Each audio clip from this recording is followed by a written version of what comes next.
So Bhagavad Gita as it is, chapter 3, text number 1. So those of us who have our Bhagavad Gita in front of us, so we recite the verse. Why do we recite the verse? We recite the verse so that we can try to understand it word for word. Many words we will understand simply by reciting. So please repeat after me. Arjuna Uvacha. Arjuna Uvacha. Jyayasi chet karmanaste. Jyayasi chet karmanaste. Mata buddhir janardana. Mata buddhir janardana. Tat kim karmani ghore ma. Tantim karmani kure ma. Yojayasi Keshava.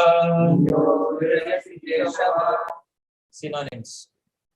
Arjuna Uvacha. Arjuna Uvacha. Arjuna said. Arjuna said. Jyayasi. Jyayasi. Better. Better. Chet. Chet. If. If. Karmanaha. Karmanaha. Then fruitive action. Then fruitive action. Te. Te. By you.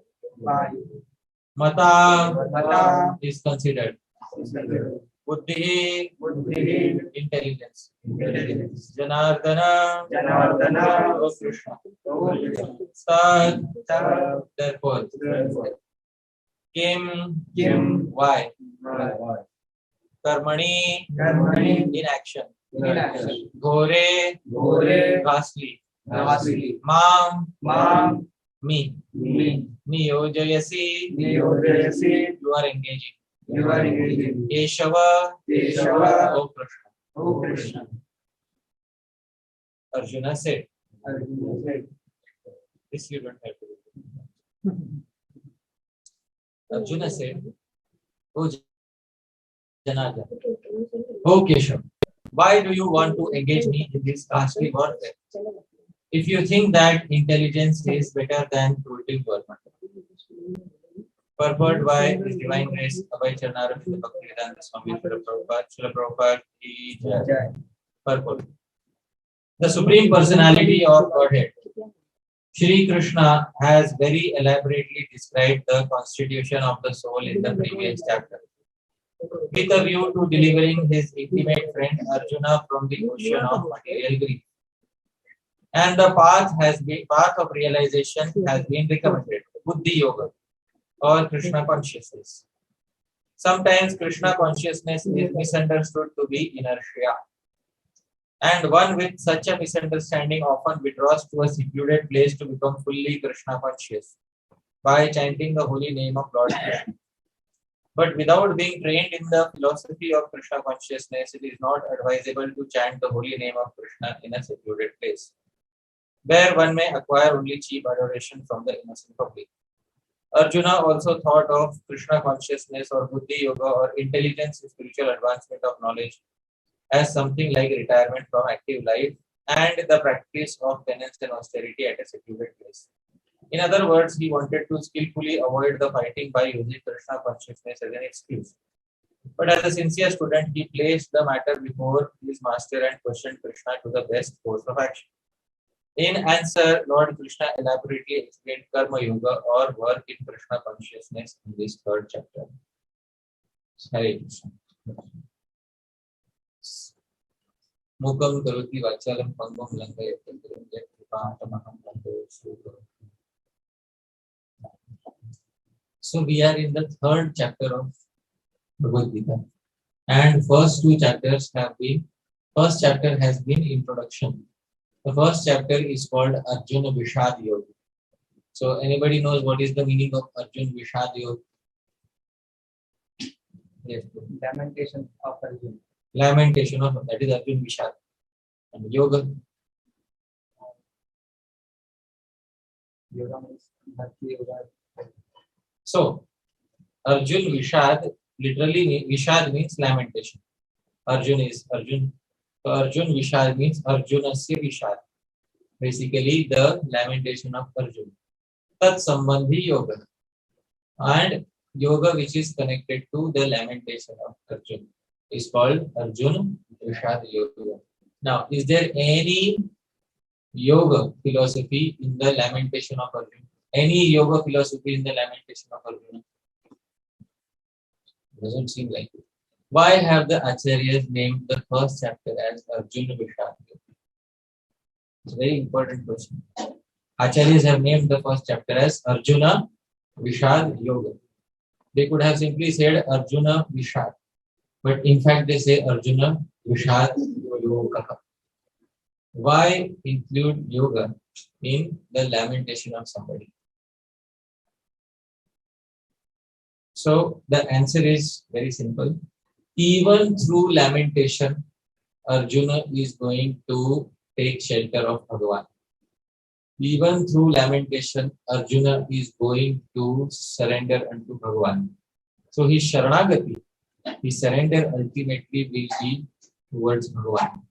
And this Sharanagati towards Bhagavan, this acceptance of Bhagavan as one's spiritual master is what Bhakti Yoga is about. Basically, Bhakti Yoga is about Sharanagati. So all the chapters have some connection of Arjuna and Bhagavan. And Arjuna surrenders in what mode to Bhagavan? So Arjuna surrenders as a disciple. Arjuna says, Shishyaste aham shadima. That I am your disciple, you instruct me. So shadimam tvam prapannam. He uses the term prapannam. What is the meaning of prapannam? Surrender. Surrendered. Pra, very nicely. Pat, fallen on the ground. I hope you are able to understand. Huh? Pra, pat, prapannam. So prapannam basically means somebody who has nicely taken shelter of Bhagavan. So he has accepted Sharanagati of Bhagavan. That is the yoga in every chapter. Therefore, every chapter has been named by ending it with yoga. That is first thing we need to understand. In the second chapter, Krishna begins instructing him. Arjuna gave a lot of arguments as to why he should not fight. Why? Because there are many reasons. First, and who can tell me some of the reasons that Arjuna asked that I should not fight? Yes. Family members. Family members. Okay. So what is the argument? Family members what? How can I kill my own mother? How can I kill my own family members? You know what the Acharyas comment? The Acharya said, Krishna, will you ever kill Vasudeva or Devaki or Ugrasena? Will Krishna ever do this with his own family members? Will Krishna do? How are you telling me to do? Yes. So these soldiers will be killed indoors and then they will be exploited and that will create Varna Sankara. Okay. So many elders will be killed. And when in a battle, Soldiers. so the soldiers, so many elders, they will be killed.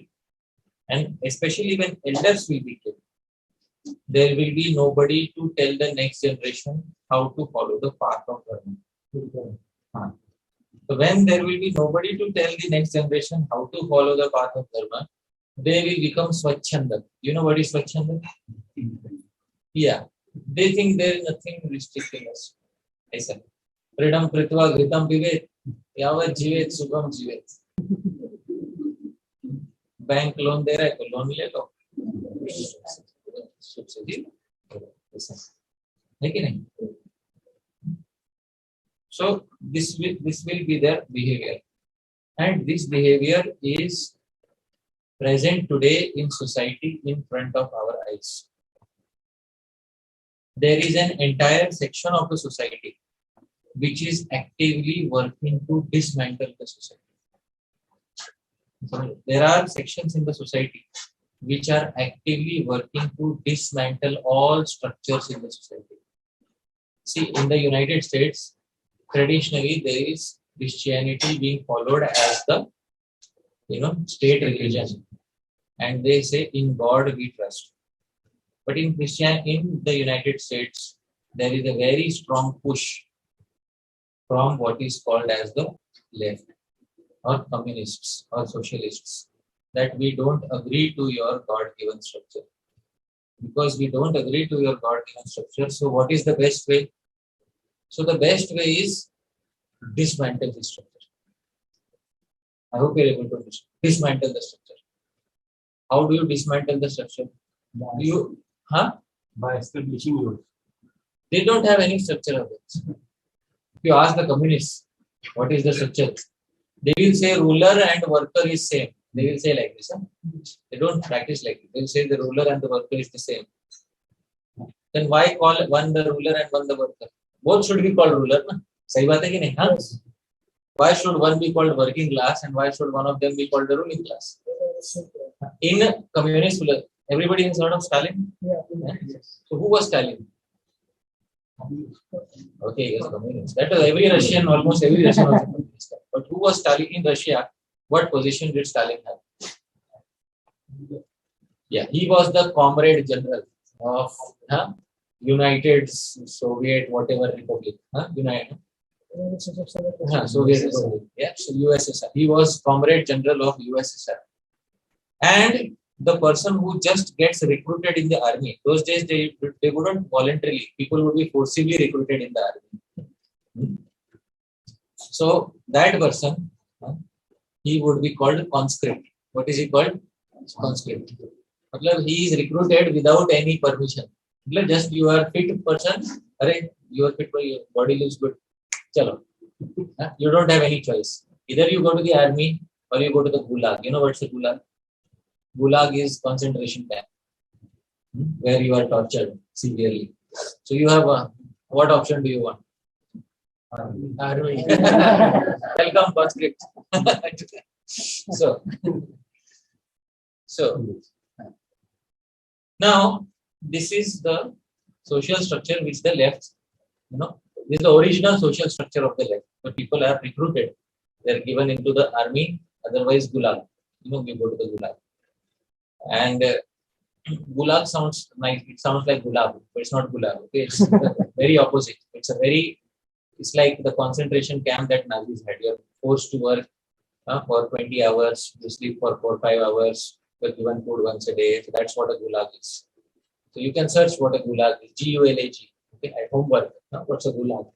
So a conscript and a person who's leading the army is called comrade general. So why this difference? If you wanted to break down the entire social structure. Again. So this difference exists because ultimately there is going to be hierarchy in society. One thing we have to understand. Ultimately, no matter how much you try to bring oneness in society, ultimately society will have to have hierarchy. Have to have hierarchy. If you may say, we want classless society. We dream of a classless society. We may dream of a classless society. But is there any particular nation right now on planet Earth which has classless society? Open question. Anybody can answer. North Korea?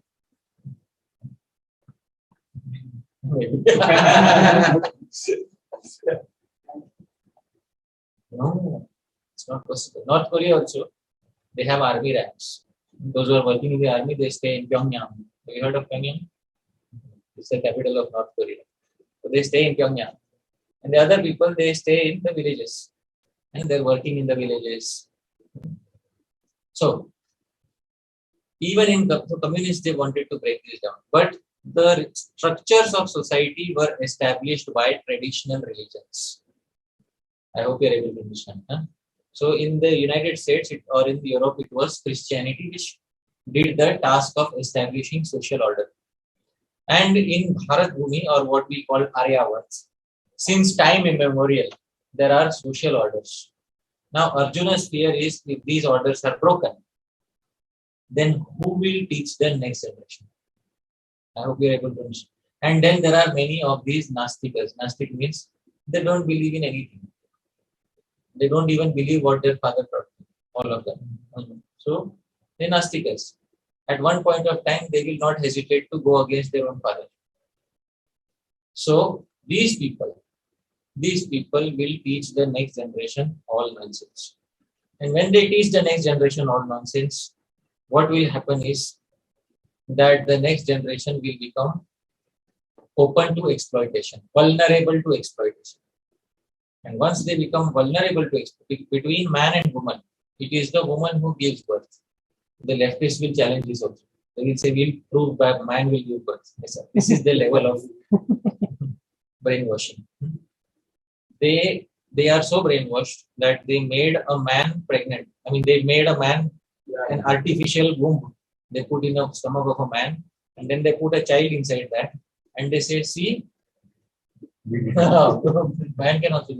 So that's the level of brainwashing, perversion that these people have. So usually, because it's the lady in the cycle of nature, it is the lady who gives birth to the next generation. Therefore, Arjuna is worried that if the ladies become susceptible to this level of thought corruption, then what will happen is the next generation will become Varna Sankar. What is Varna Sankar? Can anybody tell me? Somebody should explain. Unwanted progeny. Weird combination of Unwanted progeny is a simple way of explaining. We have to understand the concept. What is Varna Sankar? Yes, Ravi Rathu.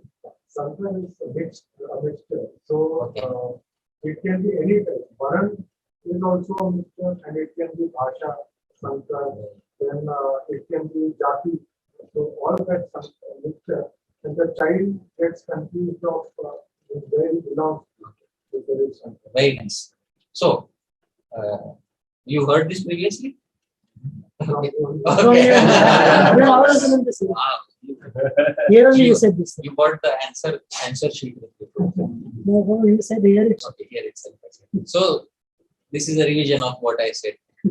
Sankar is a mix of two incompatibles. Is known as Sankar. Please hear this. A mixture of two incompatibles, or a mixture of two things which are, or two entities which are not supposed to mix, is called as what? Sankar. So, if two incompatibles or two entities who are not supposed to mix with each other, then there are a varieties of Sankaras, incompatible mixtures that take place. For example, let me give an example of this. Suppose there is one person, there is one girl who is born in India. So the girl is born in India. She has born and brought up in India. Her entire life she has stayed in India. And she belongs to a family of Kshatriyas. Okay, so she gets married to a person who is born and brought up, let's say, in Europe, in Scandinavia. It's a Viking culture. You know what is Viking? So he's born and brought up in Scandinavia. So both of them meet somewhere and they get married. It's love, and once you fall in love, there's no going back, and we love each other. We got it. Okay. So they get married. So once they get married, then there are a lot of Sankaras that take place. First and foremost, there is Bhasha Sankar. Now this girl primarily doesn't speak the language that this boy speaks. And this boy doesn't speak the language that this girl speaks. Now, when the child is born, the child is. I hope you are able to understand. Huh? Which bhasha should I speak? So, should there be ek bhasha or anek bhasha? Ek bhasha. In the beginning, we should learn how many bhashas. Otherwise, what will happen is you will mix the words.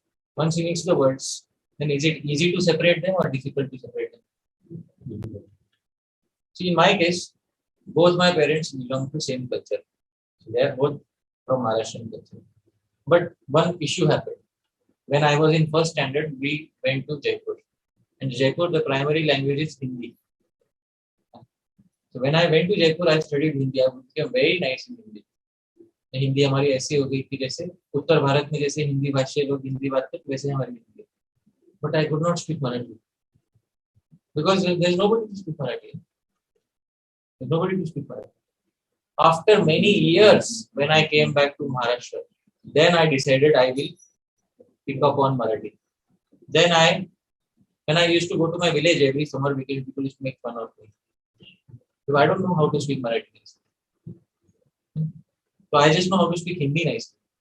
I could take anyone down any day in speaking Hindi. In a competition of speaking, I could take anyone down any day. But if I speak Marathi, I would have jelly feet because I can't speak Marathi. although both my parents are from the same culture. So later I learned how to sleep right. So this in spite of not having sankarta in both my parents, just by changing the location, so much happened. Imagine if parents themselves are not belonging to same bhasha. That leads to bhasha sankar. What does it lead to? Bhasha sankar. Then parents who don't wear the same costume, bhusha, it leads to bhusha sankar. What is bhusha sankar? Bhusha sankar means a child, they sees, Arey, what should I wear? What culture should I? And the child doesn't pick up any particular culture. And the child becomes स्वच्छंद जीव. You know what is स्वच्छंद जीव? But हाँ, सब चलता है. हाँ, वैसे तो आजकल everybody is स्वच्छंद जीव, है कि नहीं? हाँ, even those who are born in proper family, they are also स्वच्छंद जीव. They also सब चलता है. So they have to be taught. बाबा ये सब चलता है नहीं. कुछ चीज चलता है, कुछ चीज नहीं चलता. Otherwise, what will happen is स्वच्छंद जीव धीरे धीरे धीरे धीरे they become animals, and then they don't like to dress in any particular fashion. Anything goes, anything goes. And you know what is the next thing which the socialists, let's call them leftists, basically socialists. What is the next thing they teach you? The socialists, they teach you, why are you judging other people? He can or she can wear anything. So man, so the next thing which is propagated in the society is don't judge me. You, Vaibhav, who are you to judge me? If you ever had this thought process in mind, where you went to another person and he said, "Hey, don't judge me. Who are you to tell me?" One man. So somewhere or other you were affected by a socialist. समझ में आया? ये समझ जाना.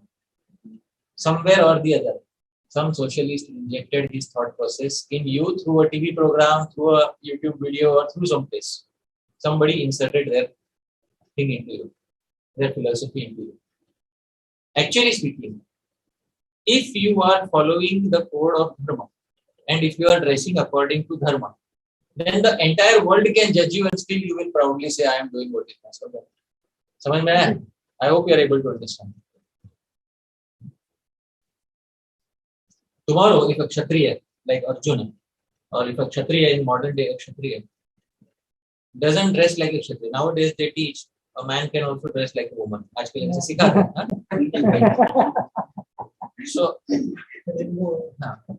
So when that man dresses like a woman, so you go and ask him, okay, why are you dressing like this? So he says, who are you to judge me? So who are you to judge me? So this sort of thought process, if it has been ever injected in your mind, that is because you heard some socialist. Please try to understand this. It's important to undo this. There are many layers which are on our mind of this conditioning. It's important to undo this. Instead, like so today I am wearing dhoti and kurta. So today if somebody comes and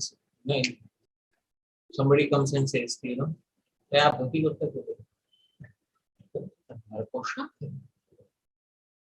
According to dharma, this is my poshak. There have to be some standard of judgment.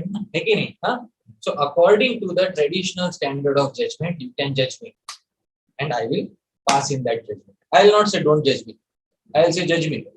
According to Shastra. That you can judge me. 100%. I hope you are able to understand.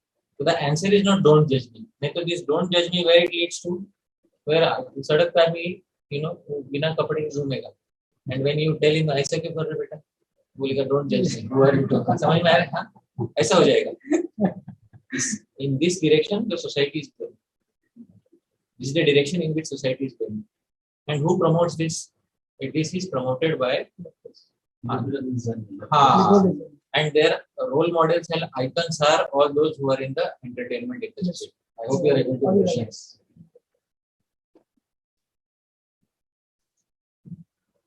So, in the entertainment industry, in the education industry, and in politics, These places are where these people find their role models. There is where people get influenced by writers, movie artists, politicians, journalists, influencer कहते हैं एक term बोल रहे हो आज इनके लिए एक कंबाइंड टर्म है क्या टर्म इनके लिए तो anybody who is an influencer in today's world you have to be a little careful as to where that influencer is getting his personal influences from. Because if the influencer is getting his personal influences from a socialist source, then he will tell you, he or she will tell you that it is okay, you live your जीवन में क्या रखना है, कुछ अर्थ नहीं है किसी चीज. समझ में आया? This is what they will tell you. And once they tell you this philosophy, what is going to happen is they are basically aiming to destroy the structure of the society. After destroying the structure of the society, what will happen? Chaos. Chaos. And chaos is the ultimate end result for a socialist. That they want.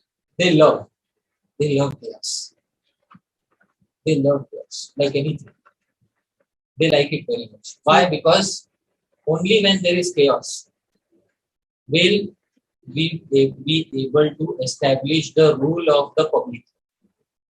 समझ में आ रहा है? And rule of the public means nobody's rule, basically. It is nobody's rule. Public doesn't.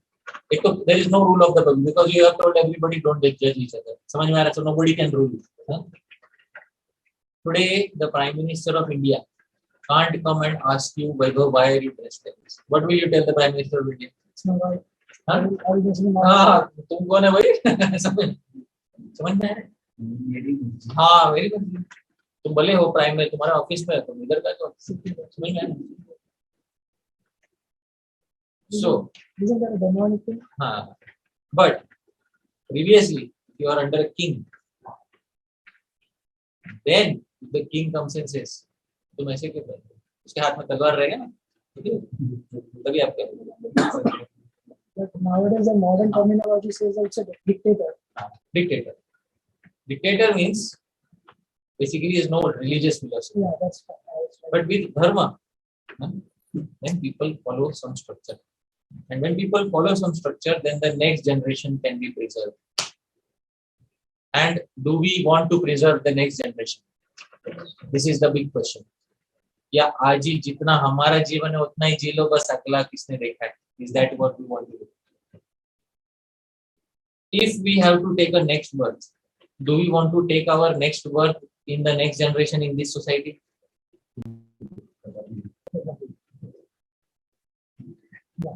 नहीं ना. Many parents are single parents. Single parents समस्या. Many of us are fortunate. We were brought up by two parents. In today's world, many people are not that fortunate. Many have only how many parents? And some are not even that fortunate. Some are brought up by somebody else. So, do we want our next generation to have proper set of parents? Yes or no? Yes, 100%. So, what should we ensure? This was Arjuna's argument. I hope you are able to. All these were good arguments or weak arguments or good arguments? Good arguments. Very good arguments. Krishna in the second chapter of the Bhagavad Gita,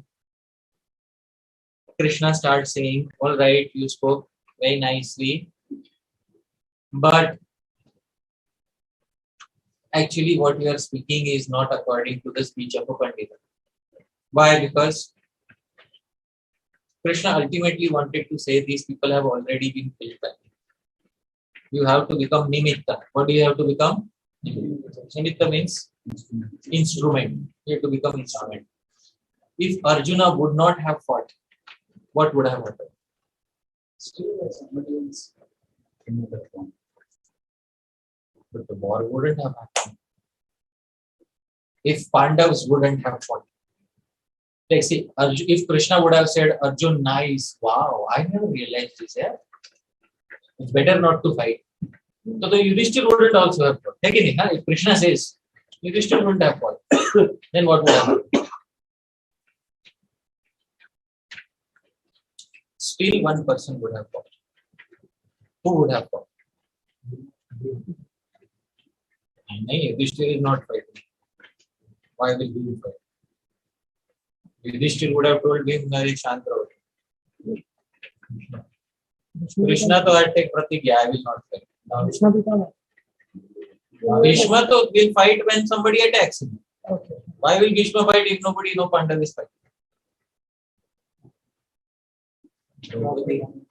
Huh?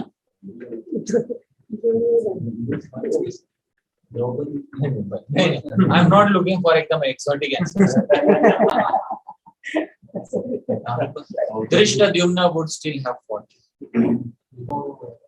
In the Mahabharata, there is a statement by Drishtadyumna कि अगर ये पांचों पांडव भी न लड़े तो मैं अकेला अपने जो है अपने द्रौपदी के मान की रक्षा के लिए I will fight. And if Drishtadyumna alone would have fought,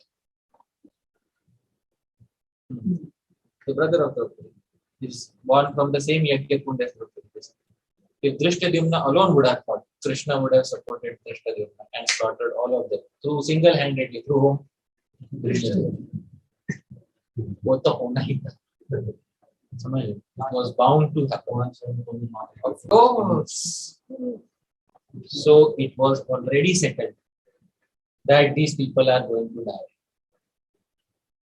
It was already settled. In Krishna's mind, it is not whether it will happen or not happen. So else statement is always there. If else Drishtadyumna will. If not Pandavas, then else Drishtadyumna is going to slaughter all of them. So he's not in the break statement. Arjuna is saying yes or no is not going to make a difference in the final outcome. Yet, Krishna wants Arjuna to say yes. And why? Because it is a good opportunity to speak Srimad Bhagavad Gita. And by speaking Srimad Bhagavad Gita by making Arjuna as the madhyam, the via medium, an instruction will be given to everybody. And this instruction we should all know and learn and accept. Because if we don't know and learn and accept instructions from Arjuna and Bhagavad Gita, then some influencer will give instructions to us. We don't have a choice. Again, we don't really have a choice. Wherever you look in the society outside, there is somebody willing to influence you. देख लो इस बात. वो एक छोटा वड़ा पाव का stall भी रहेगा, उसमें लिखा होगा यहाँ ताजे वड़ा पाव बना के मिलते हैं. लेकिन what is that? It's a statement of influence. I hope you are able to understand.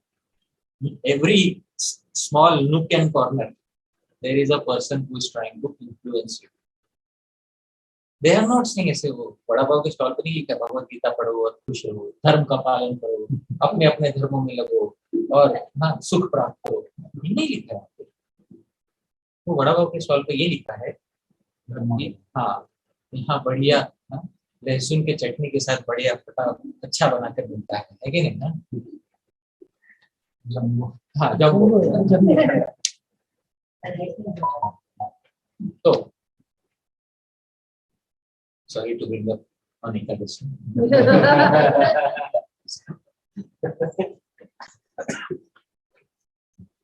So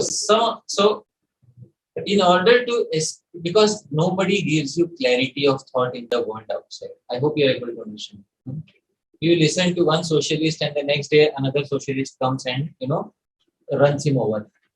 जो 10 साल पहले ट्रेंड्स चल रहे थे, take any part, movies, films, fashion, कुछ भी, आज वो ट्रेंड चल रहे हैं. क्या धीरज को क्या हुआ? वो ट्रेंड्स क्या गलत था? Change is the only constant. नहीं वो तो ठीक है, वो तो भगवत गीता का बात है. मुझे like can you from a socialist point of view जरा मुझे बताइए कि क्या हुआ 10 साल पहले के trends? Thinking change. The way society looks at each other changed. How and perceptions change because of multiple things that happened and which is multiplied into other things. In 10 years? 1 year also. So, what is your opinion about those trends 10 years ago? आज उनका क्या value? Zero value. Wow. मतलब जो 10 साल पहले those people who were following those trends, the ultimate value of that is what? So today the trend which I am following, उसका ultimate value क्या है?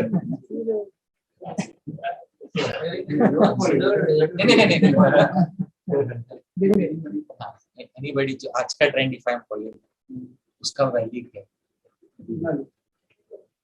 तो जीवन जीने का value क्या है? It is considered redundant. Ultimate value नहीं है कुछ उसका, जीवन का कोई अल्टीमेट वैल्यू नहीं। हाँ, तो मैं तो व्यर्थ ही धर्म के गलियों में घूम रहा था है कि नहीं? क्या मंदिर के घंटे बजे की क्या हासिल करते हैं, समझ गए? तो ये जो है दिस सॉर्ट ऑफ फिलोसफी, ये जो आपके मन में घुसाया जाता है, so this is what socialism is all about, कि किसी का कोई ठिकाना नहीं। आप समझ रहे हो? किसी का कोई ठिकाना नहीं। आज जो है tomorrow they will reject their own selves and they take pride in rejecting their own selves. Authority कुछ नहीं है। जो 10 साल पहले अथॉरिटी थे ना, उनको आज हम नगण्य मानते हैं, जीरो मानते हैं। और आज जो हम खुद को अथॉरिटी बना रहे, कल हमको कोई जीरो बना देगा, और इसी तरह से समाज चलता रहेगा। I hope you are able to understand. So in animal society also there is no permanent authority. समझ में आया? एनिमल सोसाइटी में है कोई वर्शिपेबल फिगर होता है तो नहीं है कि नहीं? There is no standard of life. Is there any ultimate value which animals ascribe to their lives? No, zero. तो therefore क्या गलत है ये कह देना, दिस इज एनिमल, कुछ गलत है कह देना। From strictly from this point of view, there is nothing wrong in saying that it is as good as animal. Okay, and some will take pride in saying, yeah, good as animals. Pride, they will take pride in all these things also. Don't know. पहले तो मुझे लगता था they will be ashamed of this. बाद में मुझे समझ में आया कि nowadays they are taking pride in these things. They are animals. Recently, I was there in the United States, and somebody told me that right now we have 91 genders. कितना genders? आपने कितना जेंडर सुना है Vishnu sir? Sanskrit में हमको 3 सिखाते हैं, स्त्रीलिंग, पुल्लिंग, नपुंसकलिंग। उसमें भी समाज में प्रायः 2 लिंग जाने जाते हैं, स्त्रीलिंग और पुल्लिंग। यही तो होता है। 91 जेंडर्स। बोले इनका शुभ नामकरण भी किसने किया होगा मैं नहीं जानता, हाँ, पर they are thinking to this level. There are 91 genders they have invented simply for destroying the previous social structure. But they don't understand one thing, that after millions of years of dushprachar also, Sanatan Dharma will be here to stay. 100%. Why? Because the name itself is unworth. यही अर्थ दिया है उसका। उस धर्म का नाम ही क्या है? धर्म का नाम है सनातन। इसका मीनिंग यह है कि it may increase or decrease in its practice, but you will never be able to eliminate it. Therefore, एषः धर्मः सनातनः, ये सनातन धर्म है। And whenever it will decline, यदा यदा हि धर्मस्य, कस्य धर्मस्य? सनातन धर्मस्य ग्लानिर्भवति भारतः। जब जब सनातन धर्म की ग्लानि होती है, हे भरतवंशी, अभ्युत्थानम अधर्मस्य, और जब ऐसे लोग आके बार बार बहुत ह्रास करते सनातन धर्म, तदा आत्मानम, तब मैं एक फिलोसोफर बन के आता, एक ही काफी रहता है कि नहीं? हाँ, there was one time in India when the Buddhists had taken over India. एक ऐसा समय था इतिहास में, there was a time when the Buddhists used to say, what is the use of weather? क्या जीवन का कोई पर्पस नहीं, कुछ नहीं। बेसिकली बौद्ध मत इज नास्तिक मत। कौन सा मत है ये? नास्तिक मत। तो क्या पर्पज है? कुछ नहीं जीवन का। निर्वाण, शून्य को प्राप्त हो जाओ, बस शून्य ही, निर्वाण को प्राप्त हो जाना, शून्यत्व को प्राप्त हो जाना ही बेसिकली बुद्ध हो जाना है। ये तो ऐसा almost entirety of India got convinced. Almost entirety of India. Then Bhagwan, through his Guna avatar Shivji, sent one person. Which person was that? एक ही काफी रहता। सब चेक कर, भारत के बाहर सब तिब्बत चले गए, समझ में?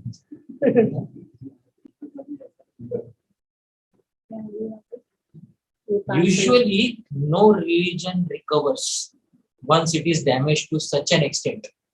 Usually, in history, you see in any country, if a religion has been damaged to more than 90%, it doesn't recover. तो ये कौन सा रिलीजन है? तो ये रिलीजन इसलिए रिकवर करते हैं क्योंकि वो सत्यवादी थे। यदा यदा ही धर्म से ग्लानिर्भवति Bharat.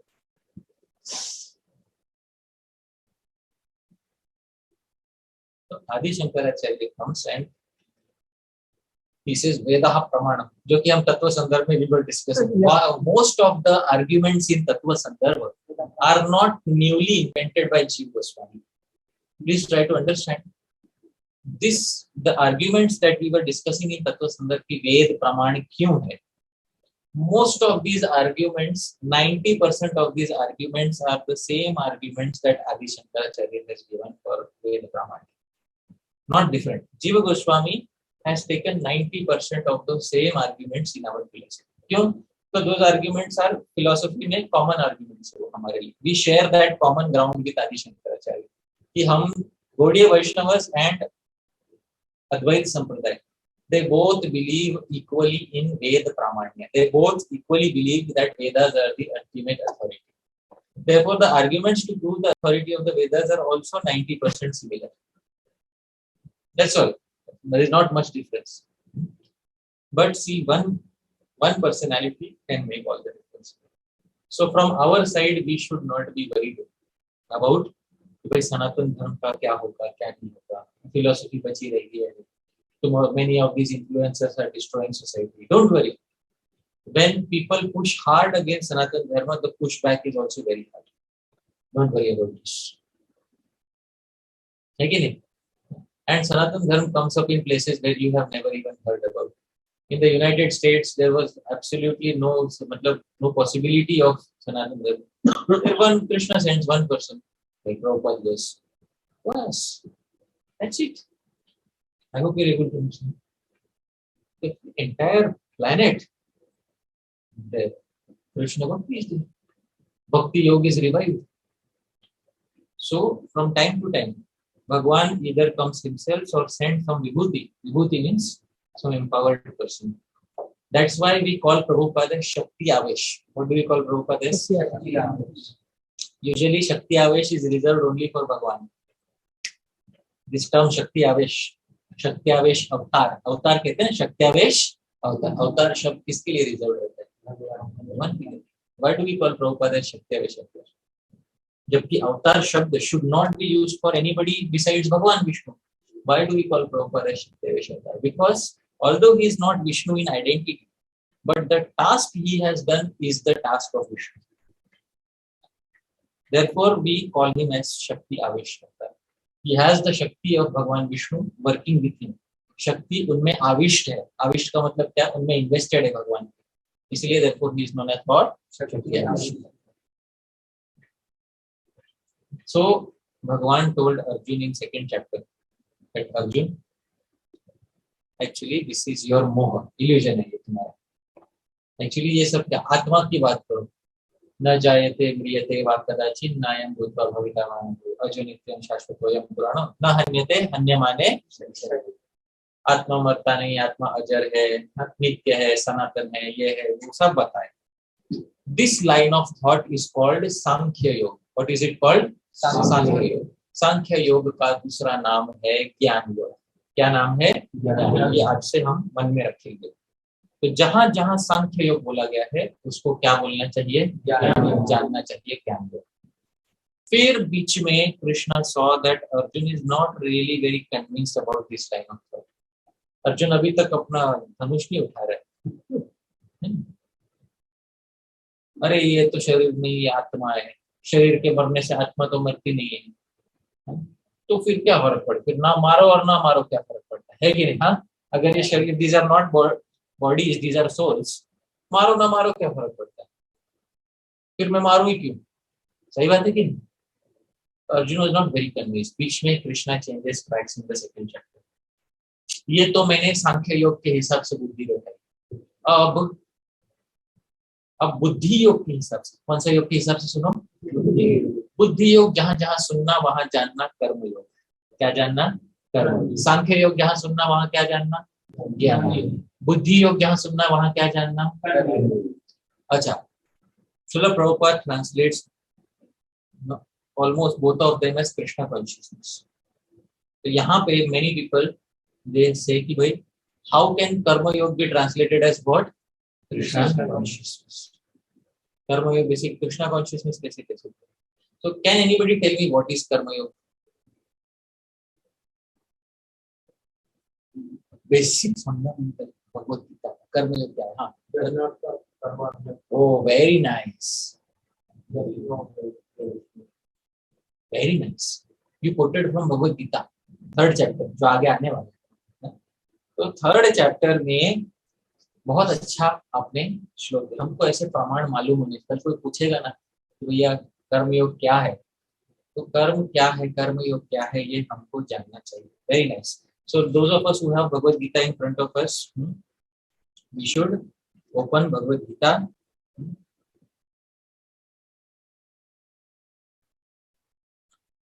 Ninth verse of third chapter, 3.9.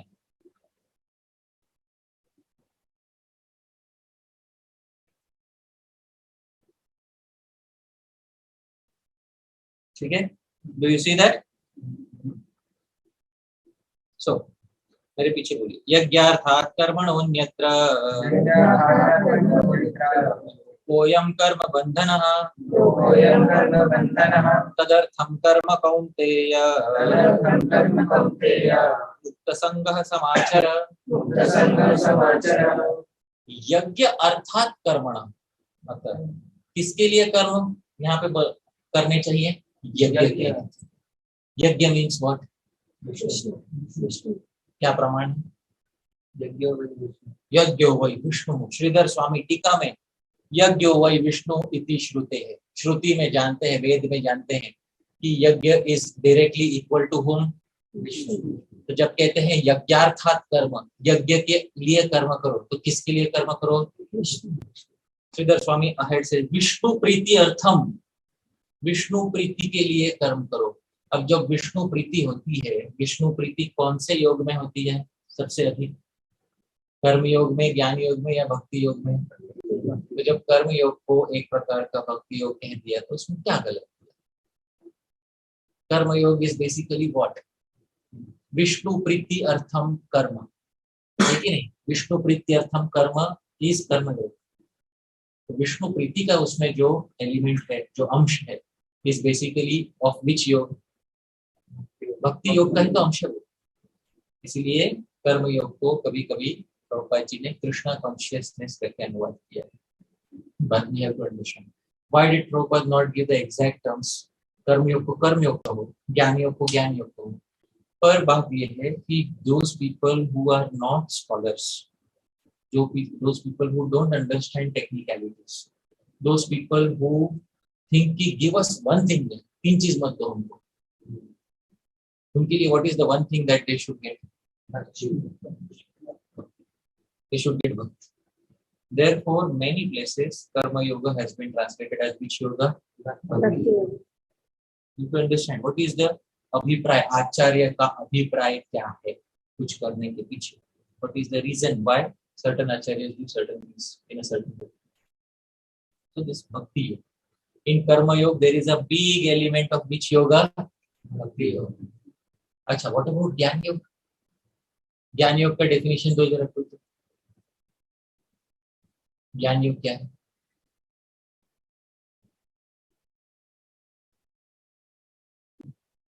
अरे बोल के बता।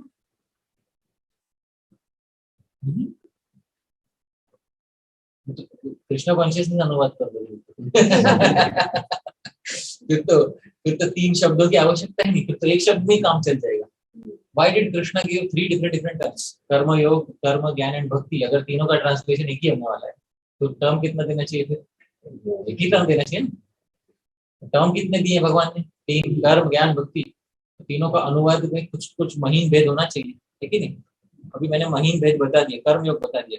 कर्म योग क्या है? बेसिकली यू परफॉर्म योर कर्म। कर्म मतलब कौन सा? जो सोशलिस्ट आपको बताते हैं वो कर्म नहीं, तो कौन सा कर्म? कर्म मतलब कौन सा कर्म? वो तो ठीक है, वो तो किसके लिए, वो नहीं, कौन सा कर्म?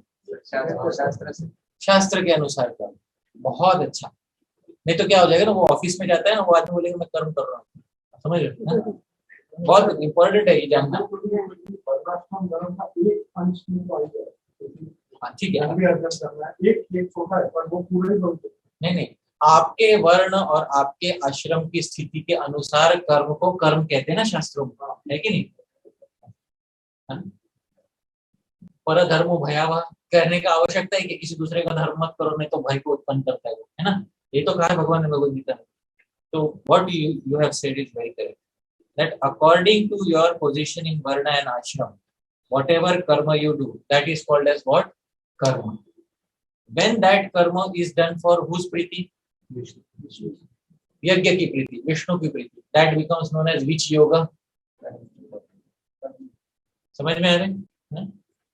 नहीं तो if you are doing, नहीं तो क्या हो जाएगा? तो कल को कसाई जो मांस काट रहा है वो बोलेगा मैं भी तो अपना, मेरा तो काम है कि नहीं?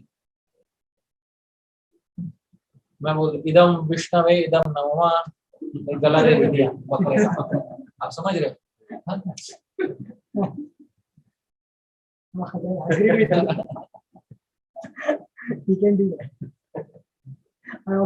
तो वो भी हाँ, और वो अपनी दुकान पे लगा देगा work is worship.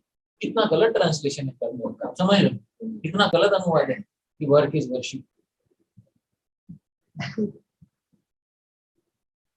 According to वर्ण एंड आश्रम, your prescribed work, when it is offered to Vishnu for his satisfaction, that is worship, known as karma yoga.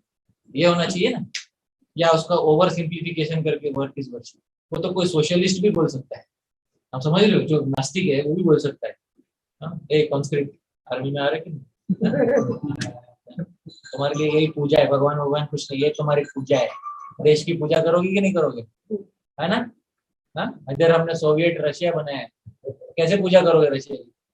सर्व कर दिया। हाँ, फिर वर्क इज वर्शिप, समझ में आया? So, but basically, this puja term, where is it in any kind of atheism dictionary? No, it's not there, but for them only he is getting. हाँ, for them देश की पूजा ही तो पूजा है, आप समझ रहे हो? आज वर्तमान काल में in today's world, so many people think देशभक्ति is a valid form of भक्ति। आप समझ रहे हो? हाँ, देशभक्ति is a valid form of what? जबकि देशभक्ति का आधार क्या है? आप उसको सरफेस स्क्रैच करो, स्क्रैच द सरफेस। आज आपको बोली देशभक्ति भक्ति है, क्यों? व्हाई? उसके अंडरलाइन बेसिस क्या है? व्हाई शुड आई बी, मैं भारत का भक्त क्यों बनूं?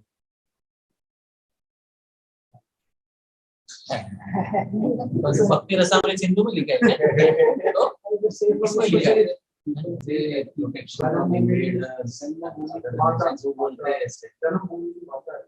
जन्मभूमि माता है, ठीक है। हाँ, वो तो ठीक है, जननी जन्मभूमि स्वर्गादपि गरीयसी, चलो मान लिया। वो तो मैं मान लिया, मेरी जन्मभूमि तो मेरी जन्मभूमि महाराष्ट्र है, मैं तो महाराष्ट्र भक्ति करूँ। बात ये है पूरा भारत आर्यावर्त है। What is the entire Bharat? यहाँ धर्म है और धर्म की रक्षा करनी चाहिए, तो धर्म रक्षितव्य। धर्म क्या है? धर्म की क्या करनी चाहिए? रक्षा करनी। उसका आजकल ये सब नहीं समझाते। आज इंडिया है और नेहरू ने बनाया था, भारत आपकी भूमि है, तो उसकी रक्षा कर। आप समझ रहे? हाँ, this is what you are. And I don't hesitate to say this, but Nehru introduced socialism in India. पूरा जो socialism है was introduced by Jawaharlal Nehru. India had a system called as ration card, मालूम है आपको ना? ये card किसको दिया जाता है मालूम है? जो कैदी रहते हैं ना, उसको महीने में ना राशन दिया जाता है। आप समझ रहे हो? एक सोशलिस्ट सोसाइटी में, रशिया में, आप दुकान से जाके खरीद नहीं सकते हो, आपको सरकार एक राशन का कार्ड देती है कि महीने में इतना किलो अनाज तुमको मिलेगा, उससे ज्यादा नहीं मिलेगा। I hope you are able to understand what is the meaning of ration. What is the meaning of ration? Ration is a socialist communist term. Ration मतलब तुमको महीने में जीने के लिए कितना चाहिए उतना सरकार देगी तुमको, उससे ज्यादा नहीं देगी। उसको राशंस कहते हैं। जब किसी कोई युद्ध होता है किसी देश में, तो कोई दूसरा देश राशन पहुंचाता है। क्या पहुंचाता है? राशन। कितना राशन दिया जाता है उनको? जितना सर्वाइव कर सके। Indians eight one point of time had ration cards. जिसने देखा है ना, वो जमाना देखा है जिसने, लोग खड़े रहे, लाइन में खड़े रहे, देखा है जिसने जो वो युग देखा है राशन कार्ड का एक समय में। I was fortunate that I was born in little prosperous, हमारा गांव था, बड़ा घर था। हमारे घर में there used to be, मतलब ऐसे आम के पेटी we were like farmer family basically. Good earning. It's good that India में government didn't take कब्जा of the farmers' properties. नहीं तो क्या हो जाता मालूम है? Literally it would be socialism. Literally it would be socialism. The only difference between India and Russia was that in India the government didn't take forcible control of the entire situation. So coming back to the point, so there has to be some basis in Shastra of what we are doing. तो ये यज्ञ के लिए हमको कर्म करना। ये मत वो वर्क इज वर्शिप और ये सब फालतू के कंसेप्ट गलती से भी मत लेकर बैठिए। These are all incorrect concepts. These concepts, some wrong influencer has fed us, and these concepts are not going to lead to any sort of paramarth. You know what is paramarth? Paramarth किसको कहते हैं? Socialist के dictionary में परमार्थ नाम की कोई वस्तु ही नहीं होती, जिसको हम कहते हैं gains in the after life. समझ रहे हैं? इसको कहते हैं परमार्थ, gains in the after life. ये किसी सोशलिस्ट के डिक्शनरी में नहीं होता है। इसके लिए बस इतना है कि ये जीवन में क्या मिल गया मुझे, बस मरने के बाद हाँ कौन देखा है, मैं और स्टालिन बराबर। हाँ समझ रहे ना, मरने के बाद दोनों समान हो गए। सो this should not be the foundation of our society. So Bhagavan was explaining to Arjun Karma Yoga and Jnana Yoga. What is Jnana Yoga? Jnana Yoga is basically giving up karma. What is Jnana? Step 1 in Jnana. What is Jnana? Giving up karma. This karma has been given to me by Shastra, Varna and Ashram. Shastra कहता है कि अरे you are born in Kshatriya family. अरे you are a Grihastha. So you should have certain property of land under your control. आप जमींदार होना चाहिए। समझ में आ रहा है? I hope you are able to understand. आप जमींदार होना चाहिए।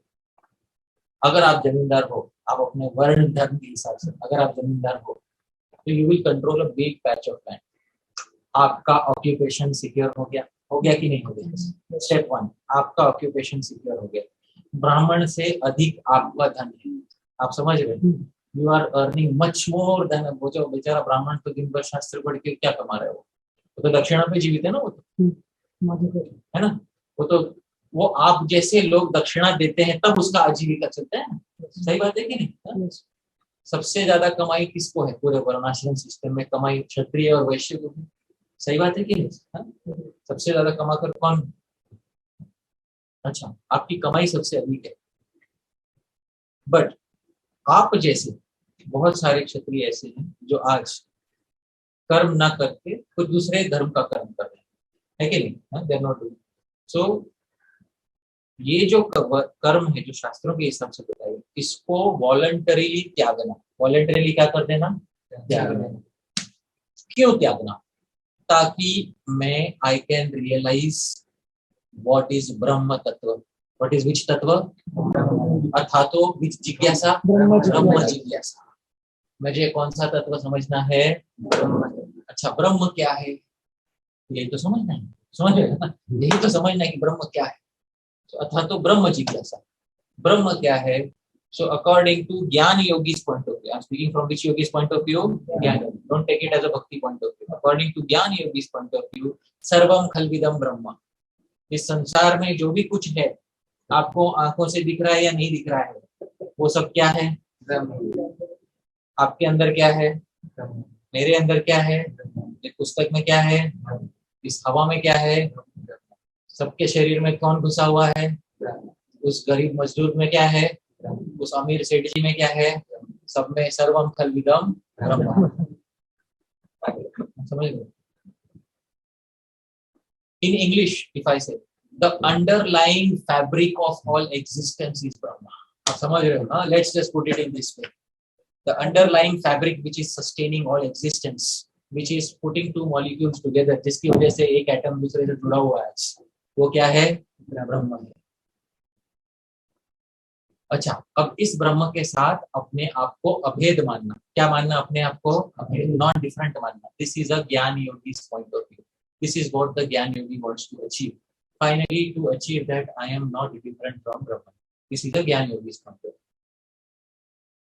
अब ये करने के लिए वो कर्म करना चाहिए क्या उसको? नहीं, क्योंकि अगर वो कर्म करेगा तो वो बहुत सारे अलग अलग नेम फॉर्म क्वालिटी में पड़ जाएगा, वो मटेरियल वर्ल्ड के. अब वो मटेरियल वर्ल्ड के अलग अलग नेम फॉर्म क्वालिटीज में पड़ेगा. So will he be able to realise oneness with Brahman? No. First thing, a jnana yogi should give up karma. सबसे पहले he should give up what? Karma. When he gives up karma, then he has to meditate on various ज्ञान शास्त्रस. ज्ञान शास्त्रस कौन कौन से हैं? उपनिषद, वेदांत. इस पे मनन करना, चिंतन करना. There are महावाक्यस. What are the महावाक्यस of Upanishads? Can anybody tell me? अहम ब्रह्मास्मि. दूसरा महावाक्य क्या है? सर्वम खलविदम ब्रह्म. तीसरा प्रज्ञानम ब्रह्म. चौथा महावाक्य क्या है? तत्वमसि. सुने ना ये सब वाक्य? ये किसी के बनाए हुए वाक्य कि these are उपनिषद वाक्य? उपनिषद वाक्य. So all these statements are there in the Upanishads. For whom are these statements made? किसके लिए? ज्ञान योगी के. कौन है अधिकारी उसका? ज्ञान योगी meditates on this. So that is what two types of. Arjun was not having a difficult time relating to this. अच्छा, इस ज्ञान योग में भक्ति किधर है? कमिंग बैक टू दिस, ज्ञान योग का ट्रांसलेशन भी क्या किया गया कहीं कहीं पे? कृष्ण. वेयर इज द भक्ति इन दिस? बोलो. हाँ, सोर्स ऑफ ज्ञान इज वेयर. ठीक है, ओके. बट वेयर इज भक्ति योग इन दिस ज्ञान? जो आप ये जो बोल रहे ना, सांख्य योग को भी कृष्णा कॉन्शियसनेस करके ट्रांसलेट किया गया. कहाँ है इसमें भक्ति? वो भक्ति translation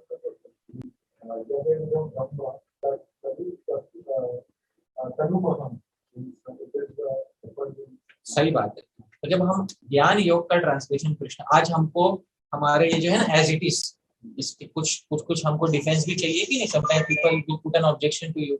should we have a defence? और तो कल हम निरुत्तर हो जाएंगे. कल को हम पूछेगा प्रभुपाद जी ने सांख्य योग का अनुवाद क्या किया? कृष्णा कॉन्शियसनेस. सांख्य योग इज बेसिकली व्हाट? ज्ञान योग. ज्ञान योग का अनुवाद कृष्णा कॉन्शियसनेस कैसे होगा?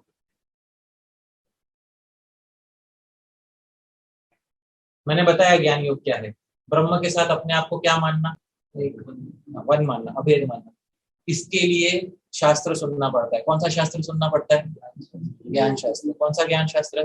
उपनिषद. और कौन सा? वेदांत. ये शास्त्र सुनने के लिए क्या खुद से श्रवण करना पड़ता है? किसी के पास जाना पड़ता है? गुरु के पास. गुरु के पास जाके पहले गुरु की क्या करनी पड़ती है? भक्ति. आप समझ रहे हो? सबसे पहले गुरु की क्या करनी पड़ती है? भक्ति. भज धातु कौन से अर्थ में होती है रविरथ प्रभु? भज धातु भज सेवायाम. भज धातु सेवा अर्थ में होती है. भक्ति का अर्थ क्या होता है? सेवा, डिवोशनल सर्विस. तो गुरु की सही करोगे आप डिवोशनल सर्विस, यदि आप ज्ञान करना चाहते हो. पदे पदे शास्त्रों में आपको श्रद्धा बुद्धि होनी चाहिए, नहीं तो आप काहे का वेदांत का ज्ञान प्राप्त करो?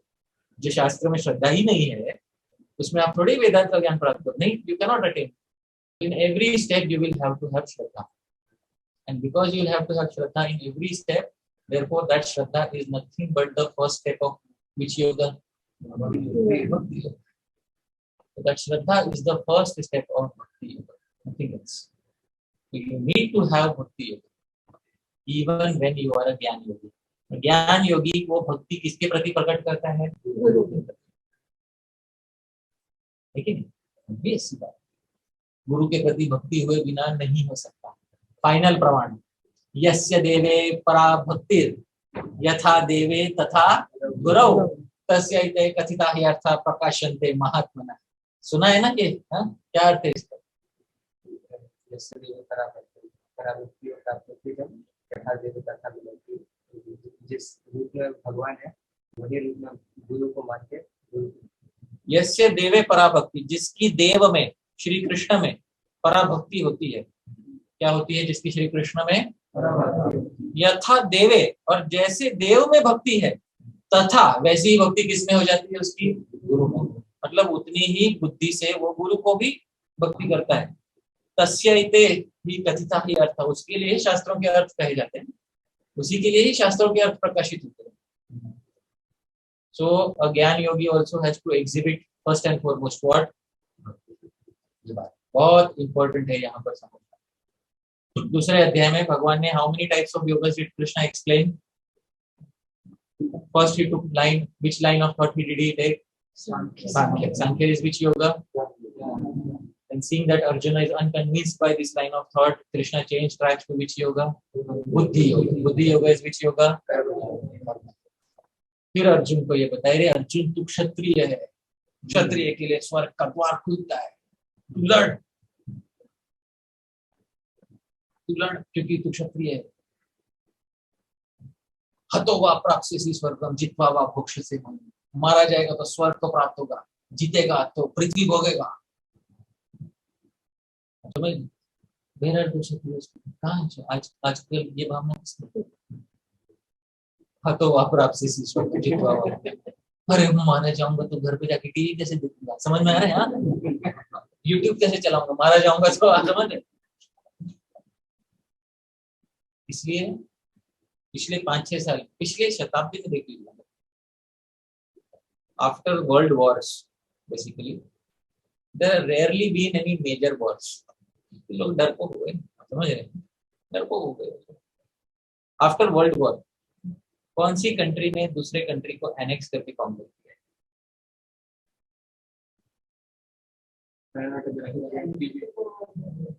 वन एंटायर कंट्री को निगल गया, ऐसा कोई हुआ? नहीं हुआ, क्योंकि उतनी क्षमता ही बची नहीं कि किसी दूसरे पर आक्रमण करके उसको हरा सके। आप समझ रहे? क्यों? क्योंकि उनमें वो भावना ही नहीं है, हतो वा प्राप्स्यसि स्वर्गम जित्वा वा भोक्ष्यसे मम।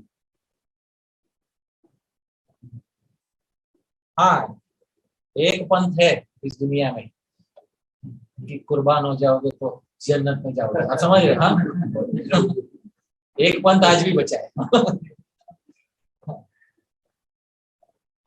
है कि नहीं?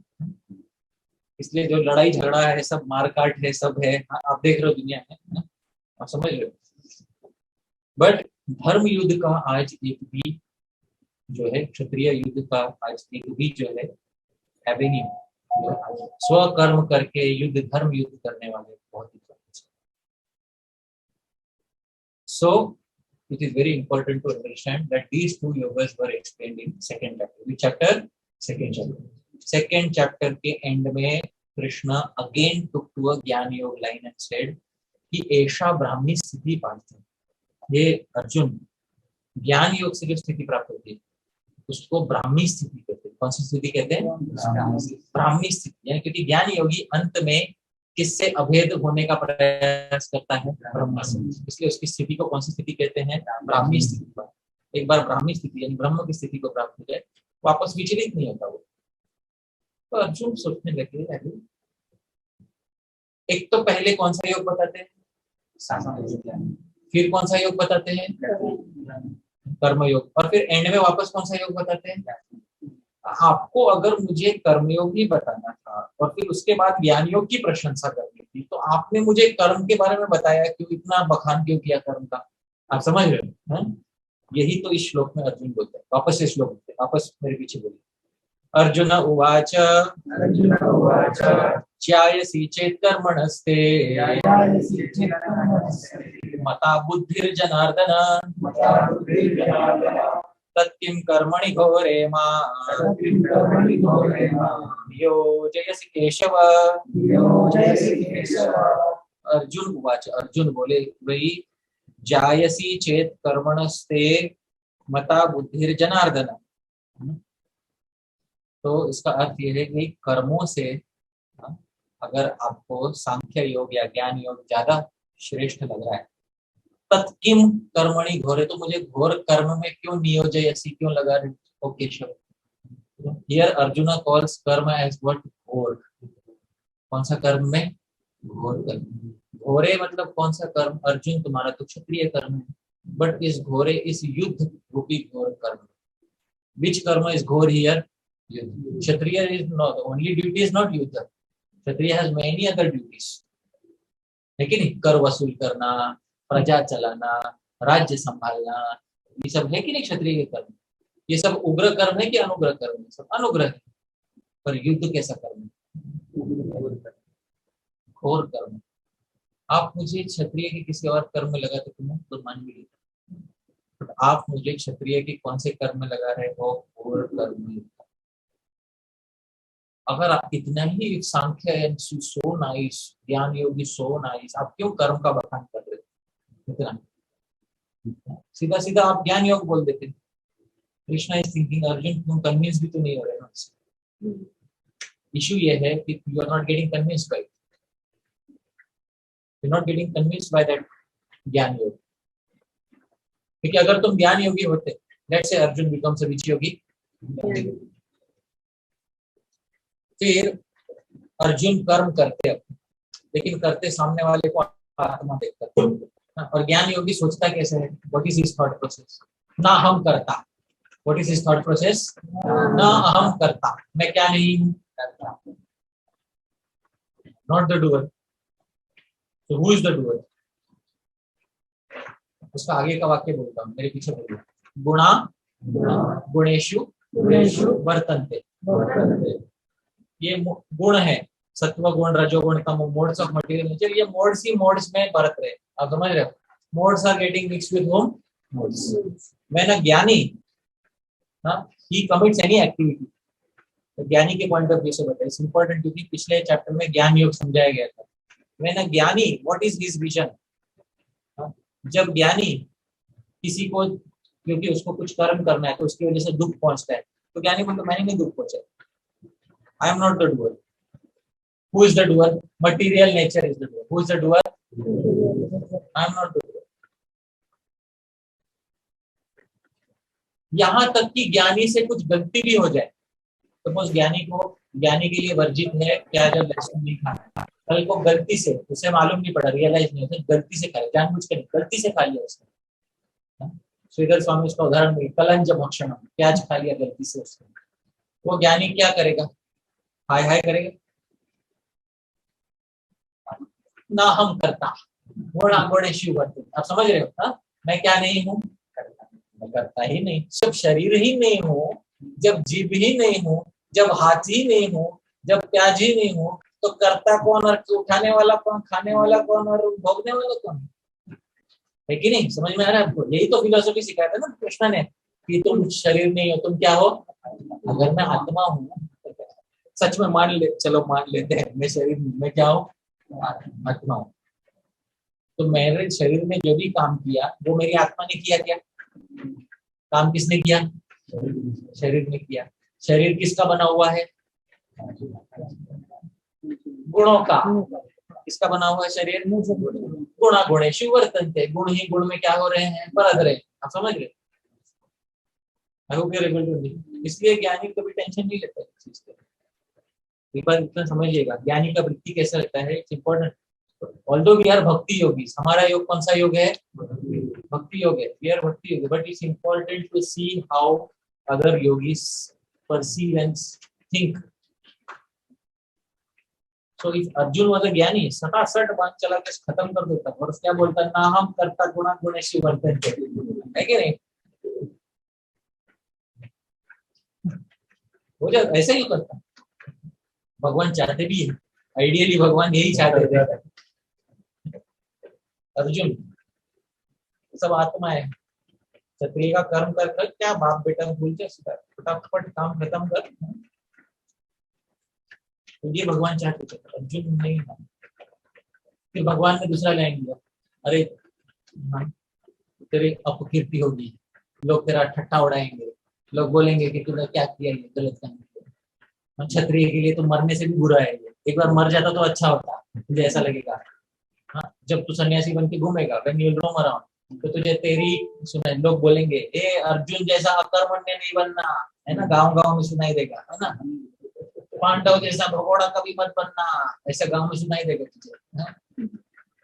जैसे भारत में आजकल बोलते हैं जयचंद मत, जयचंद मालूम है, Jaichand has become synonymous with traitor, है कि नहीं? हाँ, तो जयचंद मत बनना, ऐसे सब लोग ऐसे लोग बोलते एक पांडव मत बनना, है कि नहीं? हाँ, आजकल कोई कोई तो बता ना, किसी कोई ना दृष्टि से नहीं बल्कि दिमाग से अंधा रहता है, उसको बोलता है अरे धृतराष्ट्र, है, समझ क्यों बोलते? क्योंकि धृतराष्ट्र केवल नेत्रों से नहीं, धृतराष्ट्र बुद्धि से भी क्या था। तो ये कीर्ति बन जाती है तुम्हारी भविष्य में, तुम्हारी कीर्ति ये होगी। किसी को बोले ए शकुनी, आप तुरंत मालूम पड़ जाते हैं। अगर मैं आपको शकुनी बोल दूं, इसका क्या अर्थ हुआ? उसका व्यंजित अर्थ क्या है? क्या अर्थ है उसका? कुटिल, समझ रहे? परम कुटिल, ये हुआ ना। तो अर्जुन कल को तुम्हारी कीर्ति ऐसी फैलेगी। हाँ, कल को ये चाहते हो क्या, गांव गांव में तुम जहाँ सन्यासी बन के घूमो, वहां लोग ये बोले कि वो पांडव जैसा अकर्मण्य सन्यासी आगे बढ़ गए। आप समझ रहे हो? ऐसा चाहिए तुमको? ये तो नहीं चाहिए ना तुमको। तो भगवान कौन से योग का मार्ग दिखा रहे थे उस समय? ज्ञान योग या कर्म योग? ज्ञान योग। उस समय when he is giving the line of thought that you should work because you are a kshatriya, कर्म योग। You should slaughter because you are a kshatriya, that is which line of thought? You should slaughter because these are not the bodies, these are the soul, this is which line of thought? ज्ञान, सांख्य है। सांख्य में ही तो elements गिनाते हैं, है कि नहीं? सांख्य में क्या गिनाते हैं? मटेरियल वर्ल्ड के एलिमेंट्स गिनाते हैं। सबसे 24वां एलिमेंट कौन सा है? सोल, आत्मा, है कि नहीं? अंततो गत्वा सांख्य दर्शन में which is the only true element? आत्मा। एवर लास्टिंग एलिमेंट कौन सा है? आत्मा। यही तो भगवान सांख्य दर्शन इसलिए तो कहते हैं उसको। क्यों कहते हैं? सांख्य दर्शन में तो तत्व गिनाते हैं ना। अंत में आप कौन सा तत्व हो? 24 तत्वों में से आप कौन सा तत्व हो? ये बताओ। आत्मा तत्व हो ना, यही तो सांख्य दर्शन है, यही तो सांख्य योग है। इसीलिए तो उसको कौन सा योग कहते हैं? सांख्य योग। ज्ञान योग उसको दूसरा नाम। Jain philosophy is somewhat like Sankhya. Not somewhat, but it's very different. But their aim is different. ब्रह्म नहीं, वो सब ब्रह्म फिलोसफी नहीं। सांख्य योग में ब्रह्म जड़ बेसिकली ब्रह्मवाद है। इसमें कौन सा वाद है? ब्रह्मवाद। ब्रह्मवाद है इसमें। To understand that the entire world is Brahma, universe is Brahma, ये सांख्य योग, it is सांख्य योग। अब जो व्यक्ति सांख्य का भी अधिकारी नहीं है, जो ज्ञान का अधिकारी नहीं है, वो कर्म का अधिकारी बनता है। किसका अधिकारी बन जाता है? उसको लैडर कहते हैं, योगा लैडर के नाम से हम बोलते हैं। योगा लैडर में which is step 1? Who knows what is step 1 in yoga ladder? What is step 2? समझ में आ रहा है? तो स्टेप 1 ये पहला सोपान, पहली सीढ़ी जो है कर्म योग। कर्म योग किसके लिए है? जो कौन सा योग को फॉलो नहीं कर सकता? ज्ञान योग को। इसलिए जब ज्ञान योग से बात नहीं बनी सेकेंड चैप्टर में, तो भगवान ने बीच में ही ट्रैक चेंज करके कौन सा योग चलाया? कर्म योग।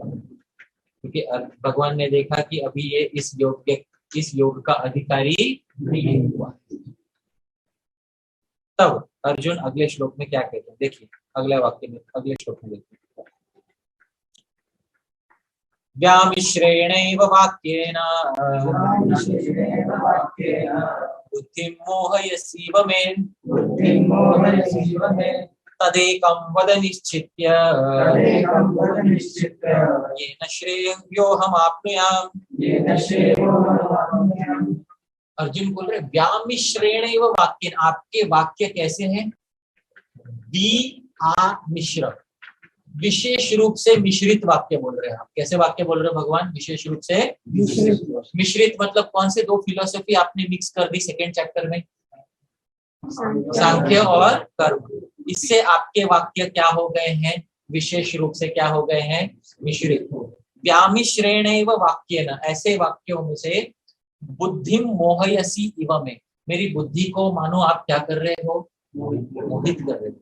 सीधा एलिगेशन, आरोप नहीं लगाया। बुद्धि मोहयसी बोल सकते थे, मोहयसी इव, मानो, as if you are bewildering me, not that you have the intention to bewilder me, but it appears as if your mixed words are doing what? Bewildering me. आपका इंटेंशन नहीं है मुझे मोह में डालना, पर आपके मिश्रित वाक्यों से मानो मैं क्या हुए जा रहा हूँ? तद, इसलिए एकम वद, इसलिए कितने वाक्य, कितने प्रकार के वाक्य बोलो? एकम। निश्चित्य, पहले निश्चय तुम कर लो। हे कृष्ण, पहले निश्चय कौन कर ले? तुम कर लो। तुम निश्चय करके एक प्रकार का वाक्य बोलो, ये न श्रेय अहम अपने, जिससे मैं श्रेयस प्राप्त कर सकूं। क्या प्राप्त कर सकूं? Shreyas. What is shreyas? Ultimate benefit. What is preyas? Immediate benefit. There is a difference between preyas and shreyas. So preyas मतलब इमीडिएट बेनिफिट, श्रेयस मतलब अल्टीमेट बेनिफिट। अल्टीमेट बेनिफिट में कैसे प्राप्त करूं? ऐसे मिश्र वाक्य बोलने से नहीं होगा, नहीं होगा। भगवान, आपको मुझे कितना लाइन ऑफ थॉट देना होगा? 1 लाइन ऑफ थॉट देना होगा। ये श्लोक का अर्थ समझ गए? फटाफट श्लोक का अर्थ ऐसे फटाफट समझ लेना चाहिए, उससे क्या है, कुछ कंफ्यूजन नहीं रह जाता। Second shloka everybody understood. So Arjun's clear statement is, don't give me how many lines of thought, give me only 1। भगवान उसके उत्तर में कहते, भगवान ने समझ लिया।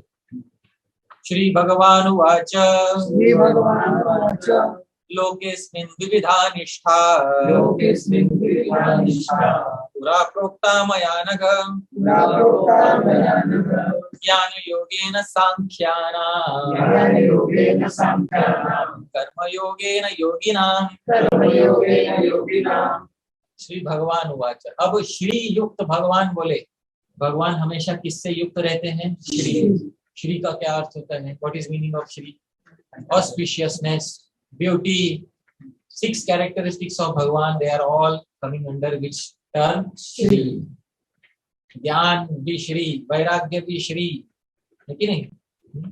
इस वैराग्य को भी क्या बोलते हैं? श्री। वैराग्य श्री होता है? वैराग्य तो श्री को त्यागना होता है, पर वैराग्य इज इन इटसेल्फ श्री। समझ लीजिए। इन Maharashtra, the king who founded Maharashtra is Chhatrapati Shivaji. उनको कहते हैं श्रीमंत योगी। आप समझ रहे? वो श्रीमान मतलब is very wealthy, but he used to stay like a yogi। आप समझ रहे? That is योग is was his श्रीमंत, तो is called श्रीमंत योगी। तो यहाँ वैराग्य भी अपने आप में क्या है? श्री है। वैराग्य अपने आप में श्री माना जाता है। So श्री युक्त भगवान, भगवान has all the 6 characteristics, all of them are termed as what? Shri. और श्री से नित्य युक्त है, he is eternally equipped with Shri. बाकी लोगों में तो श्री आती जाती रहती है, लेकिन भगवान has Shri eternally with him। Shri युक्त भगवान उवाच, श्री संपन्न भगवान बोले। क्या बोले? भगवान ने बोला, अर्जुन लोके अस्मिन, अस्मिन लोके, अस्मिन लोके मतलब क्या? इस लोक में, in this world.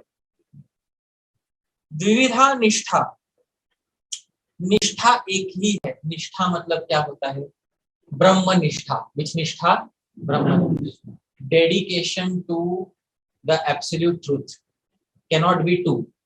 Dedication to the absolute truth is how much? 1। That dedication is termed by which term? क्या नाम से बोला है उसको? निष्ठा। That dedication to the absolute truth is only 1। But विविधा माया प्रोक्ता, मैंने उस एक डेडिकेशन को कितने स्टाइल से बोला? 2 स्टाइल से। अर्जुन, समझ रहे हो बात को?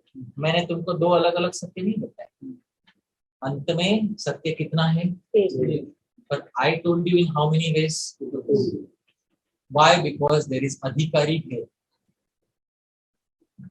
अधिकारी भेद क्या है?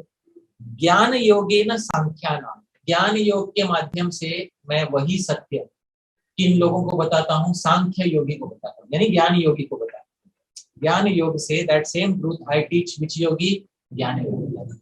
और कर्म योगेन योगी नाम, और कर्म योग के माध्यम से मैं किसको बताता हूँ, कर्म योगी को बताता हूँ. अंत में इन द एंड द कर्म योगी एंड द ज्ञान योगी both have to fix themselves on Vasudev. Yes or no? Yes. I hope you are able to understand. अंत में निष्ठा उनकी किसमें होनी चाहिए, वासुदेव में. भले ही ज्ञान योगी उसको परम ब्रह्म ब्रह्म इत्यादि नाम से बोले, एंड में ब्रह्मणो ही प्रतिष्ठा हम, भगवान इज गोइंग टू से ब्रह्म की प्रतिष्ठा कौन हूं मैं, वासुदेव, आई एम द प्रतिष्ठा of Brahma. Krishna is going to से ahead. So in the end निष्ठा, ज्ञान योगी की भी निष्ठा, his ultimate destination is going to be Vasudev.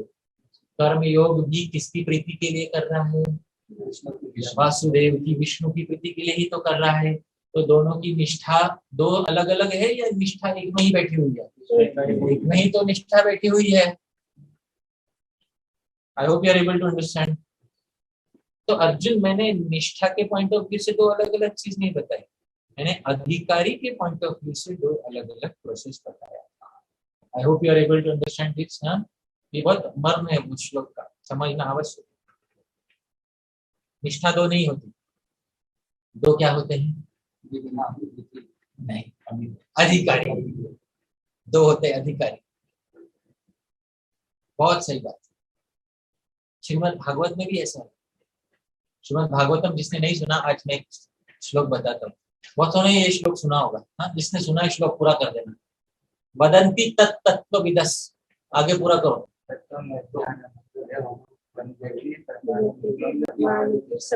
शब्द देते है कि नहीं, सुना है सबने. वदंती तत्व विदस, तत्व विदस, तत्व को जानने वाले जो है, उस तत्व को बताते हैं कि वो अद्वय है. अद्वय मतलब न द्वय. It is not what two. If it is not two then what it is? Non dual. Prabhupada ji ने ट्रांसलेट किया. नॉन ड्यूअल मतलब सिंगुलर है ना. नॉन ड्यूअल का क्या मतलब होता है? Singular. So that absolute truth is singular. अगले ही पद, अगले ही लाइन में उसके तीन नाम गिना दिए जाते. क्या तीन नाम गिना दिए जाते हैं? ब्रह्म, परमात्मा, भगवान. अरे वाह. सत्य कितना, निष्ठा कितनी, नाम कितने? क्यों भाई ये घोटाला क्यों? ये घोटाला क्यों? अगले ही लाइन में अधिकारी भेद है ना उसमें. तीन अधिकारी, तीन अलग अलग. ज्ञान योगी उसी तत्व को क्या देखता है? ब्रह्म. अष्टांग योगी हृदय में उसी तत्व को क्या देखता है? परमात्मा. और जो सबसे सर्वोत्कृष्ट भक्ति योगी उसी तत्व को क्या देखता है? भगवान. आप समझ यही तो शास्त्र.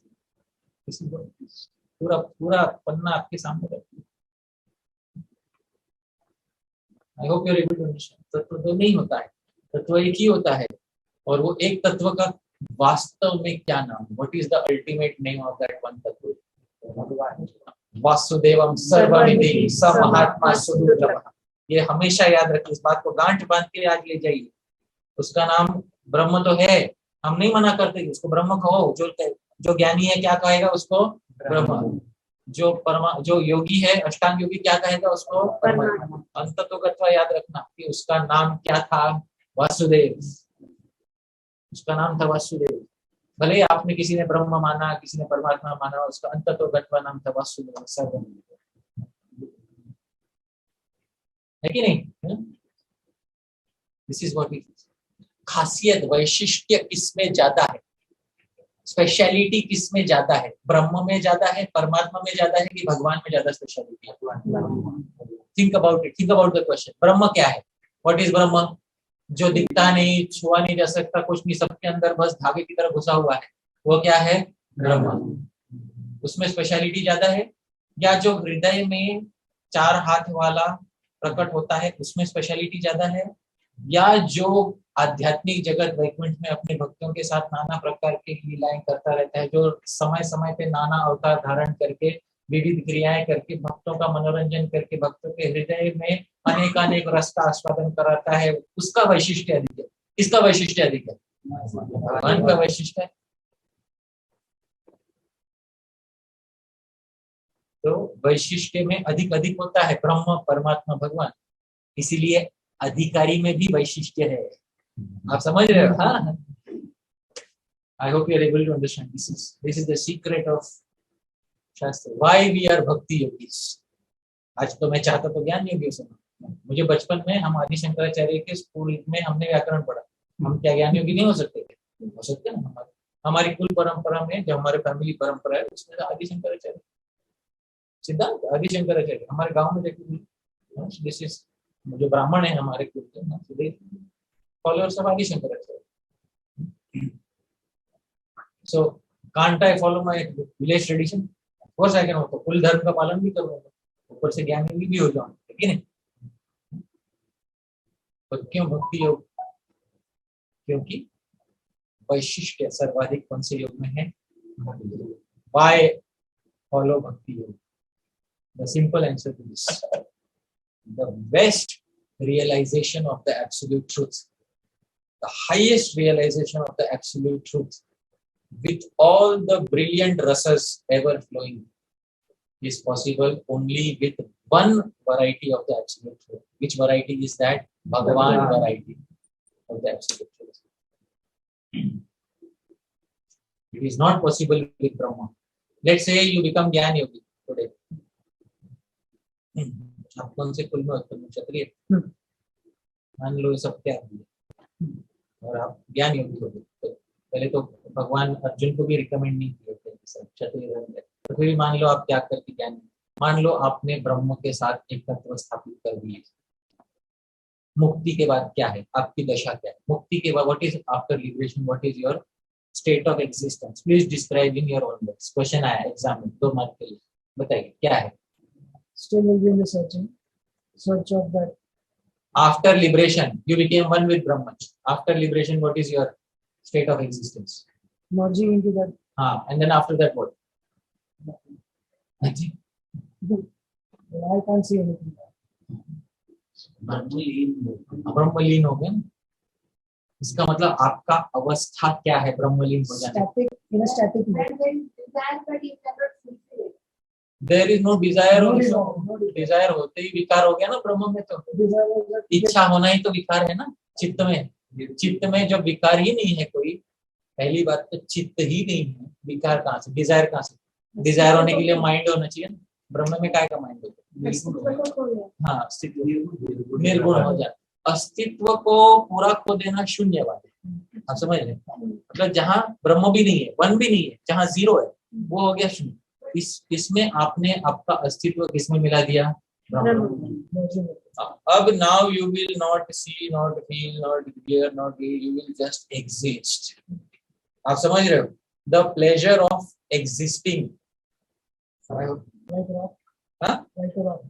Like see rock is inanimate, you are animate, you are, तुम चेतन हो, यू नो आई एग्जिस्ट। अहम ब्रह्म अस्मि, अस्मि का क्या मतलब होता है? हूँ।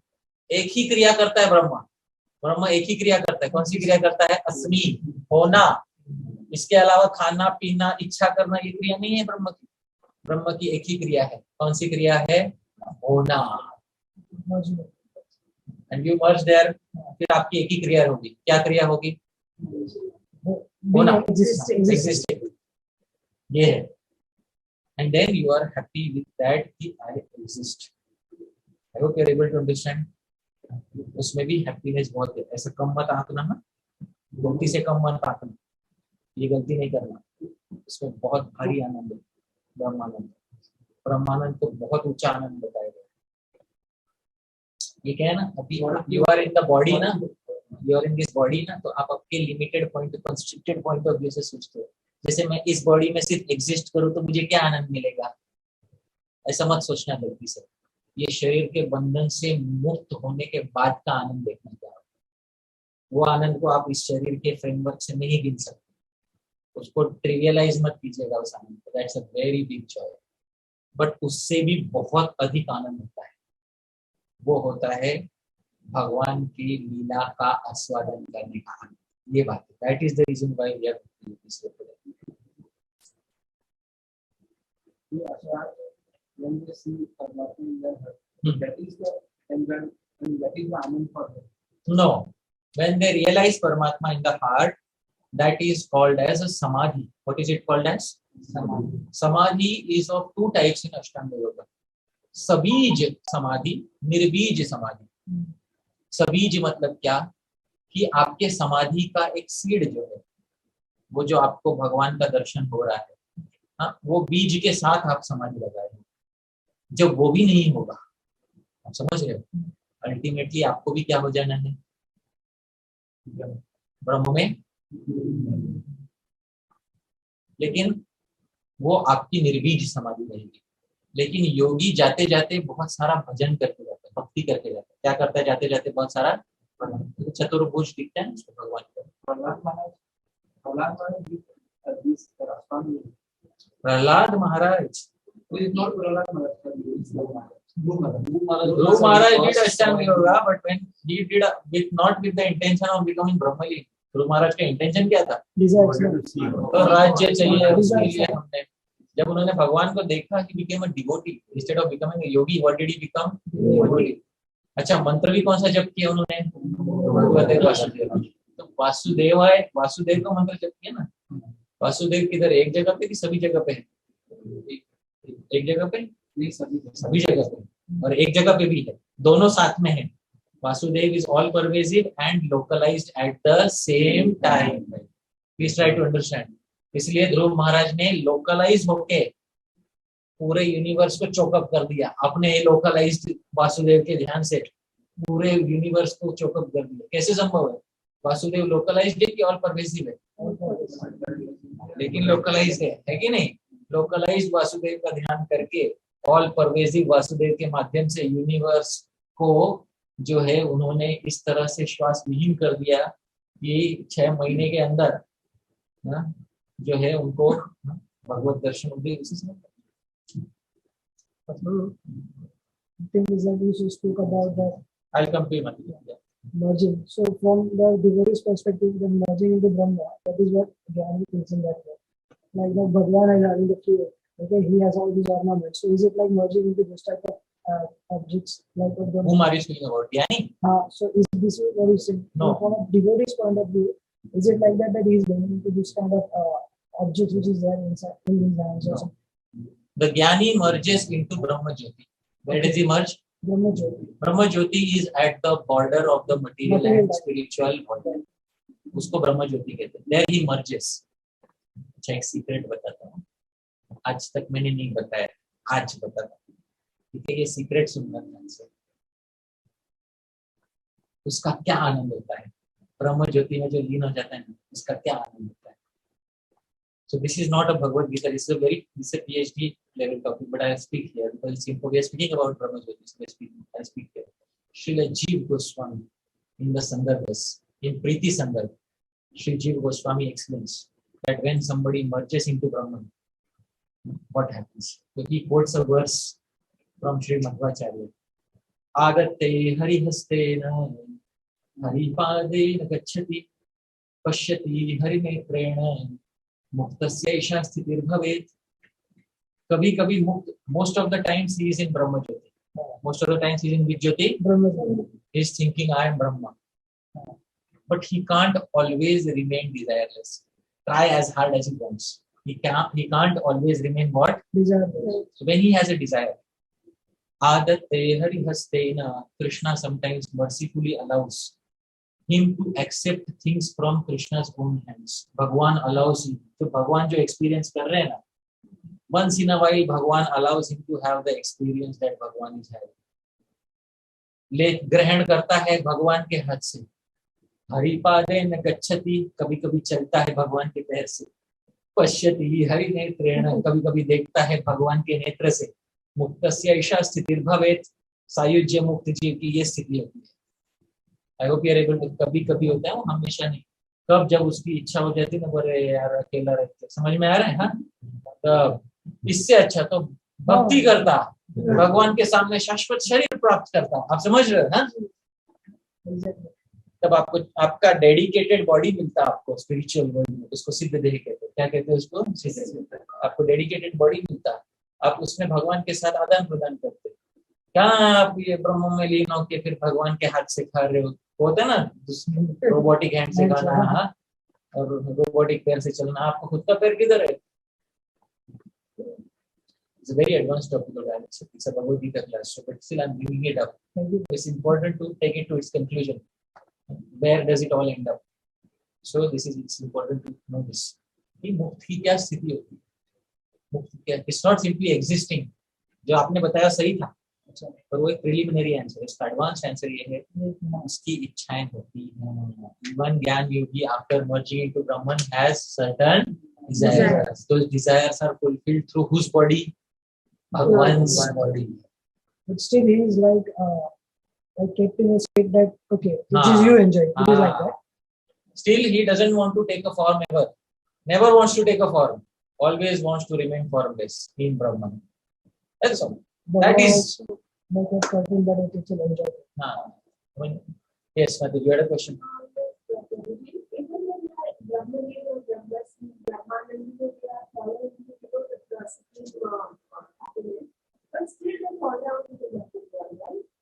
No.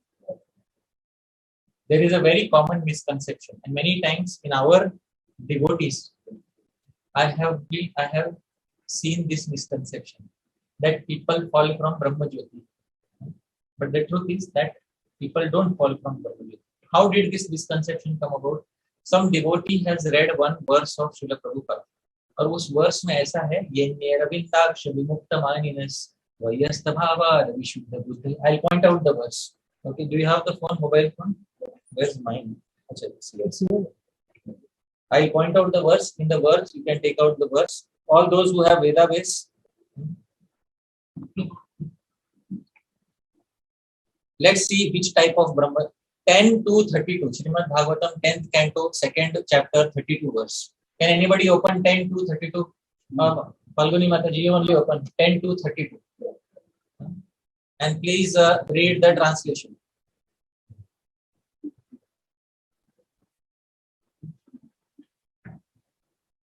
(10 to 32). Please read loudly so everybody can hear.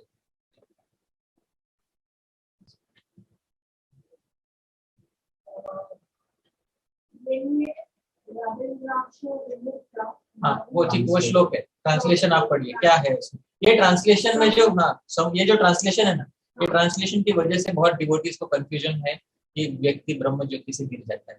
आज इस कंफ्यूजन को दूर कर देते हैं। पढ़िए।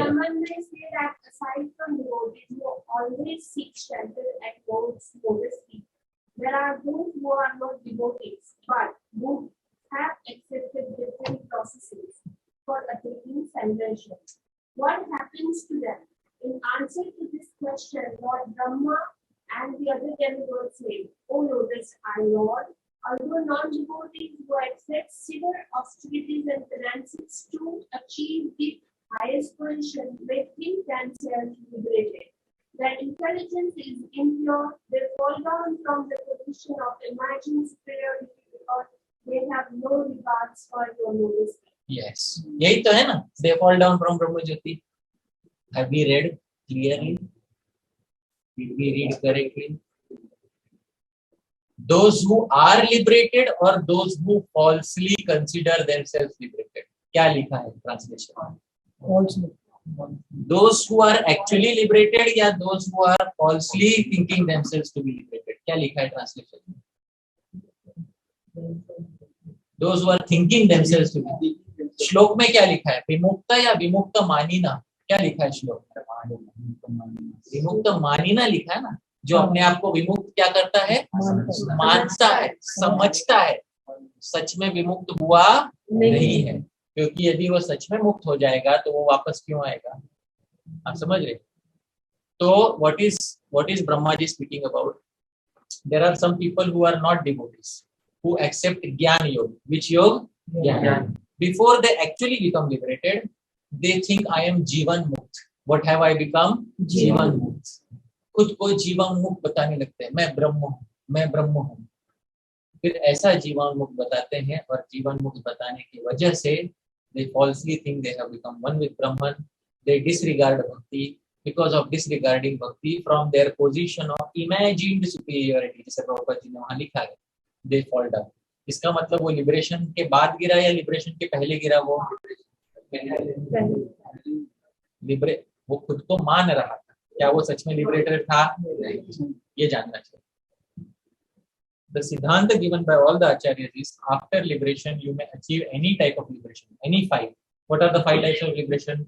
Salokya, Sarushti, Samipya, Sarupya, Sayujya. Any type of liberation you may achieve, including Sayujya. There is no falling down from Sayujya. Please try to understand. But if you falsely think that I am liberated and then you commit offenses towards bhakti, then you will fall down. I hope you are able to understand. This is the meaning. इस श्लोक को बहुत misunderstand किया गया, बहुत ज्यादा misunderstand. यहाँ तक कह दिया गया है कि जो व्यक्ति ज्ञान योग में परफेक्शन प्राप्त कर लेता है वो चला जाता है, जो ब्रह्म में एक हो जाता है, ब्रह्म ज्योति से वो गिर जाता है. क्यों गिरेगा? उसको सुपीरियर सुख मिला या इंफीरियर सुख मिला? उसको सुपीरियर सुख.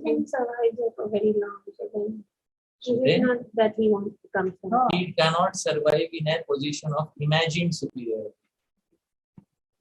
But when he actually becomes liberated,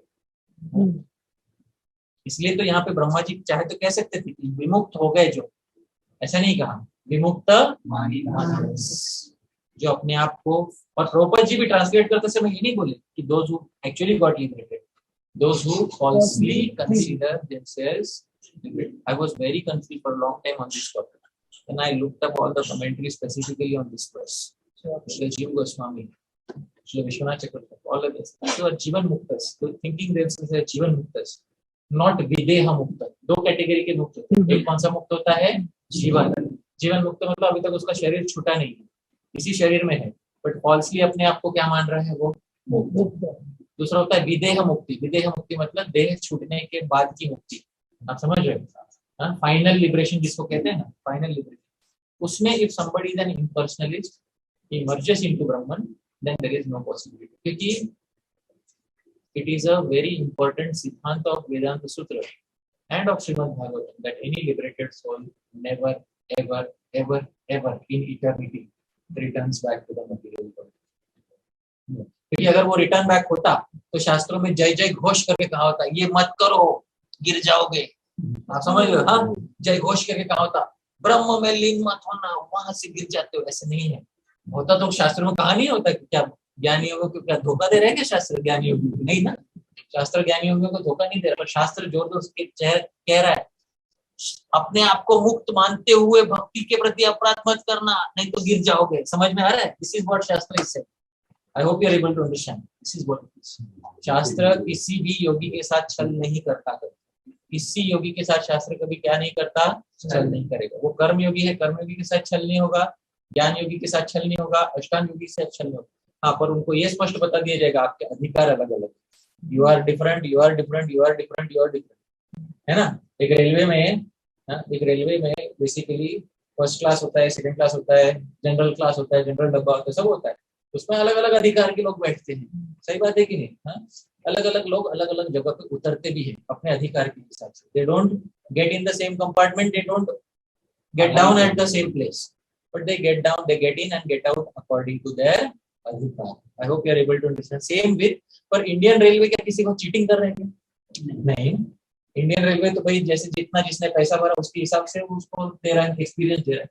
ये बात है. तो शास्त्र और भगवान किसी के साथ कभी भी चीटिंग नहीं करते. जब उसको बोला है कि तुम्हारी मुक्ति होगी, जब शास्त्र ने क्या बोला है कि तुम्हारी क्या होगी, तो उसकी मुक्ति होगी. उसको धोखा नहीं देगा शास्त्र. पर धोखा किसके साथ होगा? जो अपने आप को मुक्त क्या कर लेगा? मान लेगा. और मान के फिर अपराध किसका करेगा? भक्ति का अपराध. उसकी मुक्ति से वो गिरेगा. प्रभुपाद जी इसका एग्जाम्पल देते थे. क्या एग्जाम्पल देते थे? प्रभुपाद जी यूज्ड टू से, अरे दिस बिग बिग impersonalists, हाँ, in the end Why are they making so many social charitable organizations? बोलते थे कि नहीं Prabhupada ji? I hope you might have heard this.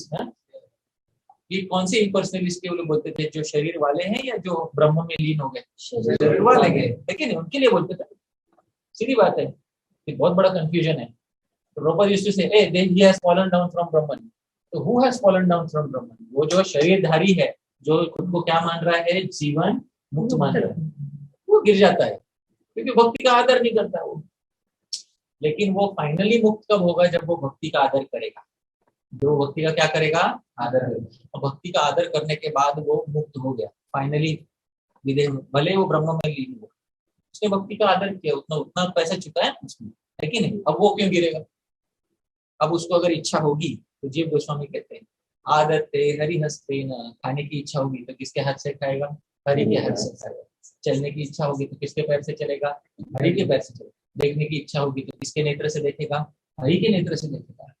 ये तो गौड़ीय वैष्णव सिद्धांत है, विशिष्ट सिद्धांत। आदते हरिहस्ते न हरिपादे न गच्छति।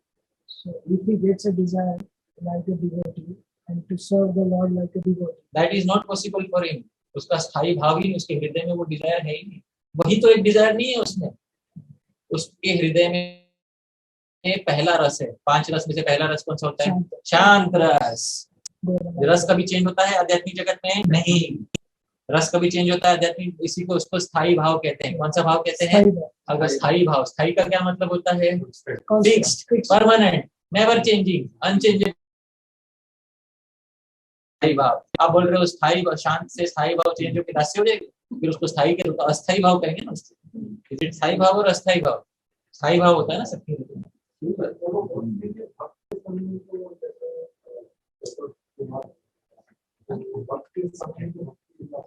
वो तो साधक अवस्था में थे ना, कि सिद्ध थे? साधक अवस्था में थे।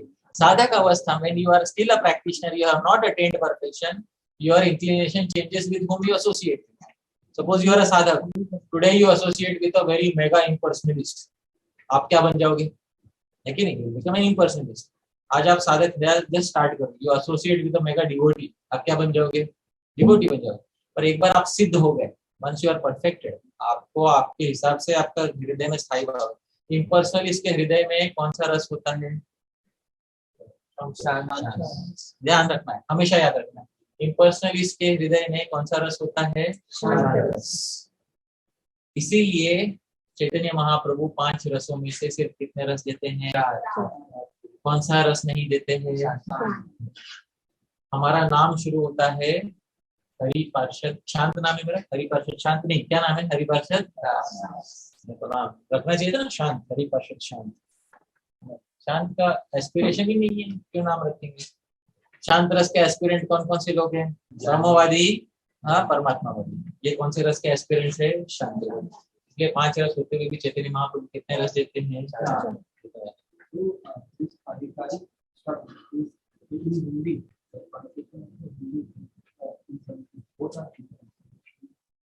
अधिकारी हिंदी में दिया किसी के असली भाव अधिकार,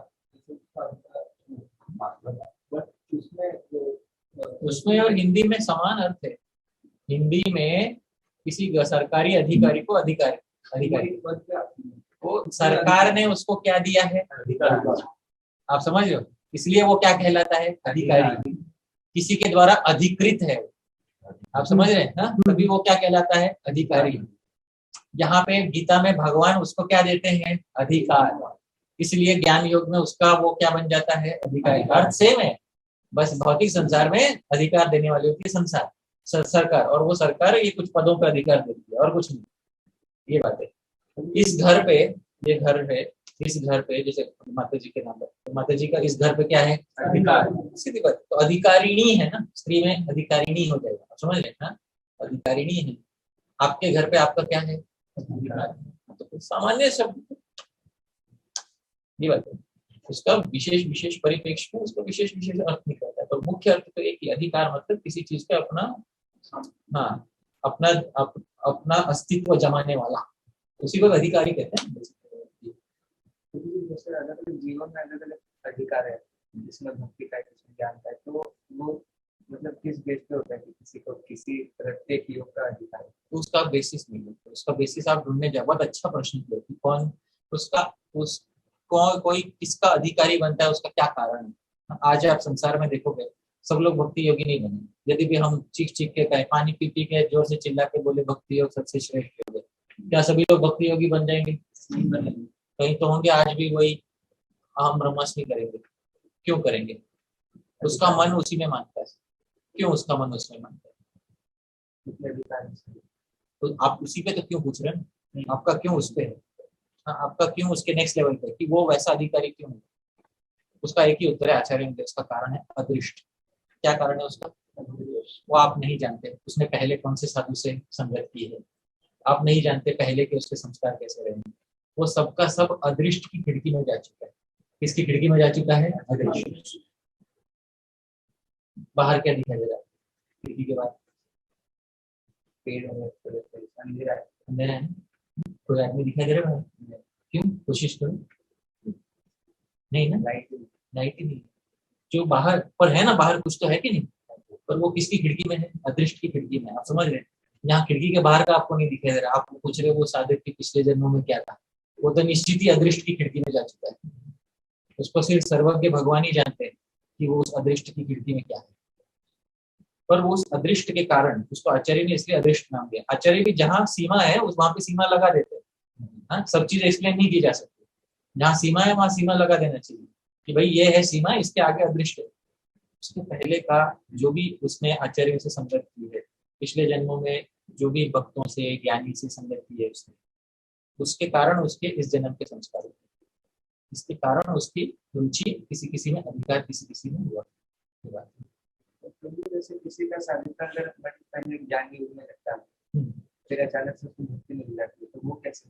क्योंकि भक्ति एक स्वाधीन शक्ति से इंडिपेंडेंट एनर्जी, वो किसी के भी जीवन में आके उसको फटक से ट्रांसफॉर्म कर सकती है। भक्ति शक्ति है ना?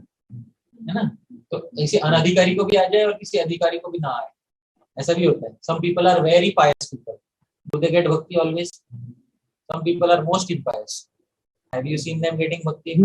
Bye bhakti is independent. वो एक पूरा अलग ही तो संदर्भ है, भक्ति संदर्भ। अभी तो हम तत्व संदर्भ कर रहे हैं कि नहीं? तो पूरा एक अलग थीसिस है उस पे कि भक्ति का हेतु क्या है। What is the cause of bhakti arriving in somebody's life? Why do people randomly seem to get bhakti? The socialist will say because world is random. Exactly, हाँ, exactly, world is random. इसलिए his chemical reaction in his mind told him to take bhakti. His chemical reaction told him, वो बाहर जो इसके मन में chemical reaction नहीं हुआ, इसलिए वो भक्त नहीं बना। ये एक socialist का explanation है। So I hope you're able to. This is not what it is. कुछ हेतु है इसके पीछे। हेतु क्या है? जो गंभीर विचार करेगा उसको समझ में आएगा। हेतु इज भक्ति is independent, she independently comes, but then Jiva Goswami in Bhakti Sandarbha adds something. भक्ति comes through the agency of a भक्त। ये बात है, भक्ति एक इंडिपेंडेंट शक्ति है, बट वो किसके एजेंसी से आती है? भक्त के एजेंसी से आती है। मॉडर्न टर्म से बोलेंगे तो जैसे पीएनजी, पाइप नेचुरल गैस, ये तो गैस है, पर ये हमारे घर में किसी एजेंसी के थ्रू आती है ना? समझ में आ रहा है आपको? पाइप नेचुरल गैस पूरी दुनिया में आती है, जमीन से निकलती है, लेकिन अगर आपके घर में लानी है वो, तो आपको किसके थ्रू जाना पड़ेगा? एजेंसी के थ्रू जाना पड़ेगा। ये बात है।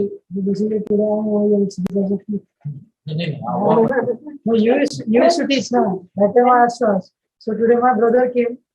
So something which came from you, I saw this. He was convinced. ना हम करता गुणा गुणेशु करते ठीक है। Just one. So there is natural gas and there is piped natural gas. I hope there is a difference between that. आप समझ रहे हो? Natural gas you can take from the earth, but for piped natural gas you have to take shelter of an agency. वैसे there is bhakti. In general, bhakti is there, bhakti shakti is there, but bhakti shakti in your body has to come through a specific agency. ये बहुत बढ़िया सिद्धांत है। एक संदर्भों में इतना बढ़िया एक सिद्धांत बताया। Once you start studying the sandarbhas, there will be nothing else to do. You have achieved in what is to be achieved in Krishna consciousness. The perfection of Gaudiya Vaishnava philosophy is in the 6 sandarbhas of Lajit Goswami. That is the perfection of Gaudiya Vaishnava. एक एक चीज को समझ कर ले लो, फिर आपको कुछ you are the best भक्ति योगी, and you will have respect for other processes. ज्ञान योगी का आप क्या करोगे? कर्म योगी का आप क्या करोगे? आप रिस्पेक्ट करोगे कि अपने अपने अधिकार से वो कर रहा है, लेकिन हाईएस्ट रिस्पेक्ट आपका किसके लिए होगा? भक्ति योगी होगा। सभी तो वेद के मार्ग पे ही चल रहे हैं, आप समझ रहे हैं। पहले मैं थोड़ा कम समझता था, इसलिए पहले मैं दूसरों को ट्रिवियलाइज करता था, अरे ये क्या ज्ञान है, अरे वो क्या कर रहे, आप समझ रहे हैं। ये नौसिखिया ऐसे बोलता है। जब व्यक्ति सीख जाता है, जब व्यक्ति मैच्योर हो जाता है, तब वो समझता है कि वो ज्ञान योगी क्यों है, क्यों है वो। उसके अदृष्ट की खिड़की खोल के मैं नहीं देख सकता आज, इसलिए वो कौन सा योगी है? ज्ञान योगी। चैतन्य महाप्रभु जब प्रकाशानंद सरस्वती को मिले तो चैतन्य महाप्रभु ने बोला, ए हट ज्ञान योगी, बाजू हो जा, ऐसा बोलेगे नहीं। क्या किया चैतन्य महाप्रभु? पहले प्रणाम किया उनको। चैतन्य महाप्रभु खुद बहुत ही निकृष्ट जगह पर बैठे थे। प्रकाशानंद सरस्वती ने आके अपना हाथ देके उठा दिया, आप वहां क्यों बैठे हो, आप नारायण हो, ऐसा बोला। सोचिए प्रकाशानंद सरस्वती ने कितना आदर दिया चैतन्य महाप्रभु। क्या बोले? क्योंकि मायावादी सन्यासी एक दूसरे को क्या कहकर बोलते हैं? नारायण कहते हैं। आप वहां क्यों बैठे, आप नारायण हो, आप उठिए। तो होता है कि नहीं कि कुछ योगों के, अलग अलग योग के साधकों के बीच में आदर का भाव होना चाहिए। दिस इज वैदिक फिलोसफी। हाँ, सब लोग मिलके सोशलिस्ट को बराबर कूटो, आप समझ रहे हो। इसका मैं आपको पूरा आजादी देता हूँ। वही बोल रहा, सोशलिस्ट उसी को कहते हैं। सब लोग मिलके कुटाई करो उस सोशलिस्ट की, एक दूसरे में ना लड़ना करो। ये बात समझना, क्योंकि सबको अधिकारी भेद है। वो भी तो वेद का ही पालन कर रहा है। आप उसकी श्रुति को नीचा दिखाओगे तो आप किसको नीचा दिखा रहे हो? वेद को नीचा दिखा रहे हो आप।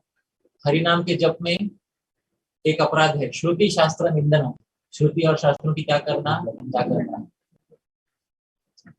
I think so. It's very. We did a few verses today. I hope you liked today's session. I hope you found it informative. You want one last thing, and then we'll pause.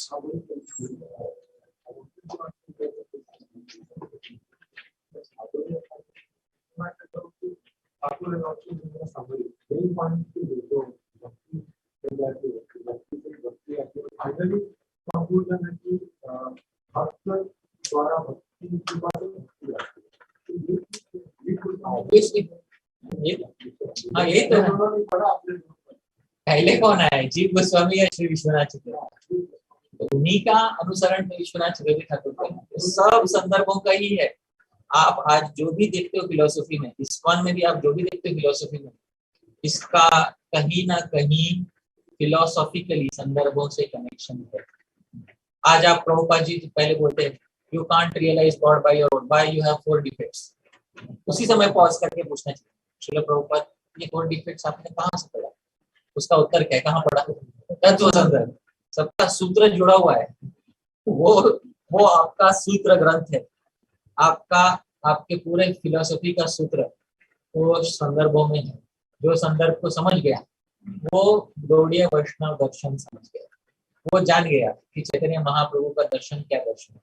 तो यह है philosophy समझना। उसके बाद भी एक काम रह जाएगा। क्या काम रह जाएगा?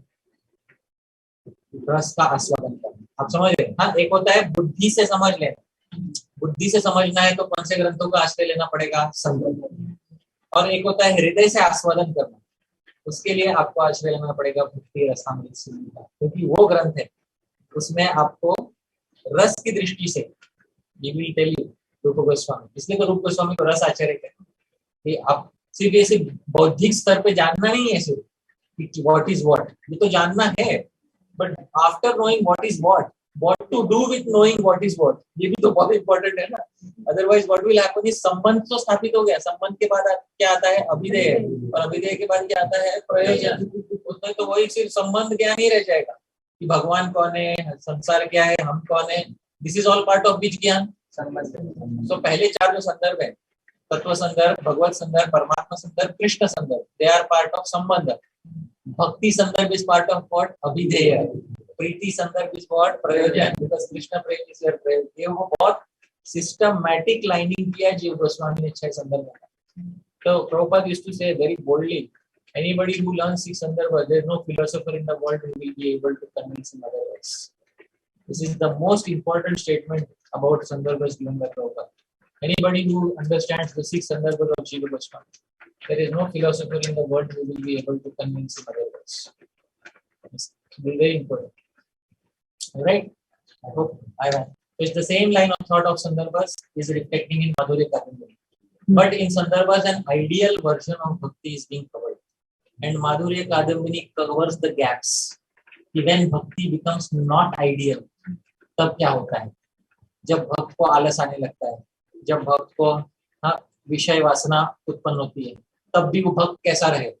वो जो गैप्स थे ना, जो रह गए थे, वो गैप्स भरने का काम किया है माधुर्य कादम्बरी ने। ये बात है।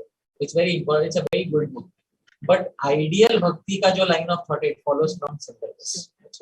Like Nishta, Ruchi and all that. We also done Manashiksha. Right. Maybe with, I think, Urmila Mataji. So maybe we can do sometime. Yeah, but is it a series or? Yeah, and it's a book for people who are actively practicing bhajan. मतलब जिसका दीक्षा हो गया, अब वो अपने अनर्थों से जूझ रहा है, उसके लिए वो अपने मन को शिक्षा देगा। उसके लिए वो अभी दिस ऑडियंस में क्या है ना, कि I am just introducing Gaudiya Vaishnava siddhanta. Bhagavad Gita is the entry launch pad into Gaudiya Vaishnava siddhanta. That is what it is. That is what this entire class is about. Bhagavad Gita is a launch pad. Bhagavad Gita को तो हम समझ लेंगे, तो श्रीधरी टीका देखिए, इतना छोटा भगवद गीता, श्रीधर स्वामी की टीका, एक एक श्लोक को इतना छोटा छोटा पूरा एक्सप्लेनेशन इसमें ही आ जाता है, कुछ और समझने की जरूरत नहीं। Only from a devotional point of view. Sridhar Swami. There's some small tika. How do you expand on? Because I studied the Sandarbhas. You studied Sandarbhas. After studying the Sandarbhas, इसमें एक एक शब्द में आपको दिखने लगेगा। So what is what? वो जब आपके connections बैठ जाएंगे। So to understand the meanings of each word. Sridhar Swami has only done word का connection बिठा के दिया, difficult words का meaning समझा के दिया, और as it is करने का कोशिश किया। भक्ति इसमें main है, भक्ति is the primary message. That is Sridhar Swami. तो Chaitanya Mahaprabhu loved Sridhar Swami. I love Sridhar Swami. And really है, इतने पतले बुक में तो भगवद गीता समझाते हैं। आपको मालूम है वो गीता प्रेस का सिर्फ ट्रांसलेशन के साथ भगवद गीता आता है ना, वो इतना मोटा रहता है। आप समझ लो, इतने में पूरी टीका के साथ भगवद गीता समझाते हैं, एक एक शब्द समझाते हैं। और क्या चाहिए? बेसिकली जो जिसने श्रीधरी टीका पढ़ लिया भगवद गीता का, उसको Bhagavad Gita left right and centre. My guru Maharaj he just used to speak verses after verses and word by word तोड़ के ये श्रीधरी टीका में समझाते। What else is needed? It's like Bhagavad Gita अपने गले का हार बन गया ऐसे। ये होगा Bhagavad Gita is like this there contest. This short tika is good for that. Large tika is good for detailed analysis, क्या करना चाहिए क्या नहीं करना चाहिए, बेसिक मैसेज आपको समझना, दैट इज फर्स्ट प्रायोरिटी। उसके लिए छोटी टीका चाहिए। तो दोनों टीका का एक महत्व रहता है। तो this is also as it is, this is also as it is, this is succinctly as it is, this is elaborately as it is. दोनों as it is Bhagavad Gita है। ये बात तो वी कैन डू, बट आपका audience यदि हो somebody who's actually practicing. उसमें पहले है ना पूरा गुरु में, वृंदावन में, जिसमें तो अतिशय प्रेम करो, तो जिसने गुरु ने स्वीकार किया कैसे, बहुत सारे उसमें वो एक अधिकारी है। तो कोई भी शास्त्र एक्सप्लेन करने से पहले दर्शन के अधिकारी, therefore I took तत्व संदर्भ, सब अधिकारी है, तत्व संदर्भ के सभी अधिकारी, everybody appreciates. Now our next session, what are you going to do? संदर्भ, तत्व संदर्भ। That's we actually would need a full recap because yeah, I'll do that. we did text number 6 or 7. हम वहां तक आ गए थे जहाँ जीव Goswami I was done with Ved का प्रामाण्य, he was going to Puran, but I will do that, I will cover it.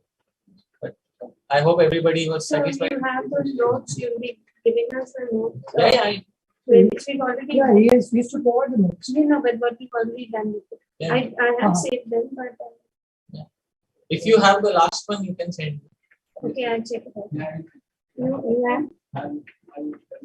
अच्छा, if you have, send me the last. जो सबसे last हुआ, हाँ, जो 10th one. त्रेता युग में जो अंतिम कक्षा हुई थी, हाँ, वो बताइए। So now when we do the Let's see. Next weekend, there is another devotee, Rucha Mataji, Rohini Mataji. She is my god sister. She has arranged a program at her home, Sunday program. But if possible, if it is possible, we can have in evening also. But मुझे ऐसा लगता है कि next to next करेंगे तो अच्छा रहेगा. एक Sunday में एक program में, so devotees can come. तो दो प्रोग्राम हो जाते हैं, devotees भागना पड़ता है, हाँ. तो मैं okay, one program. हाँ. So next to next Sunday को we'll keep Tattva Sandar. But next Sunday there will be at Rohini Mataji's place, Rucha Mataji's place.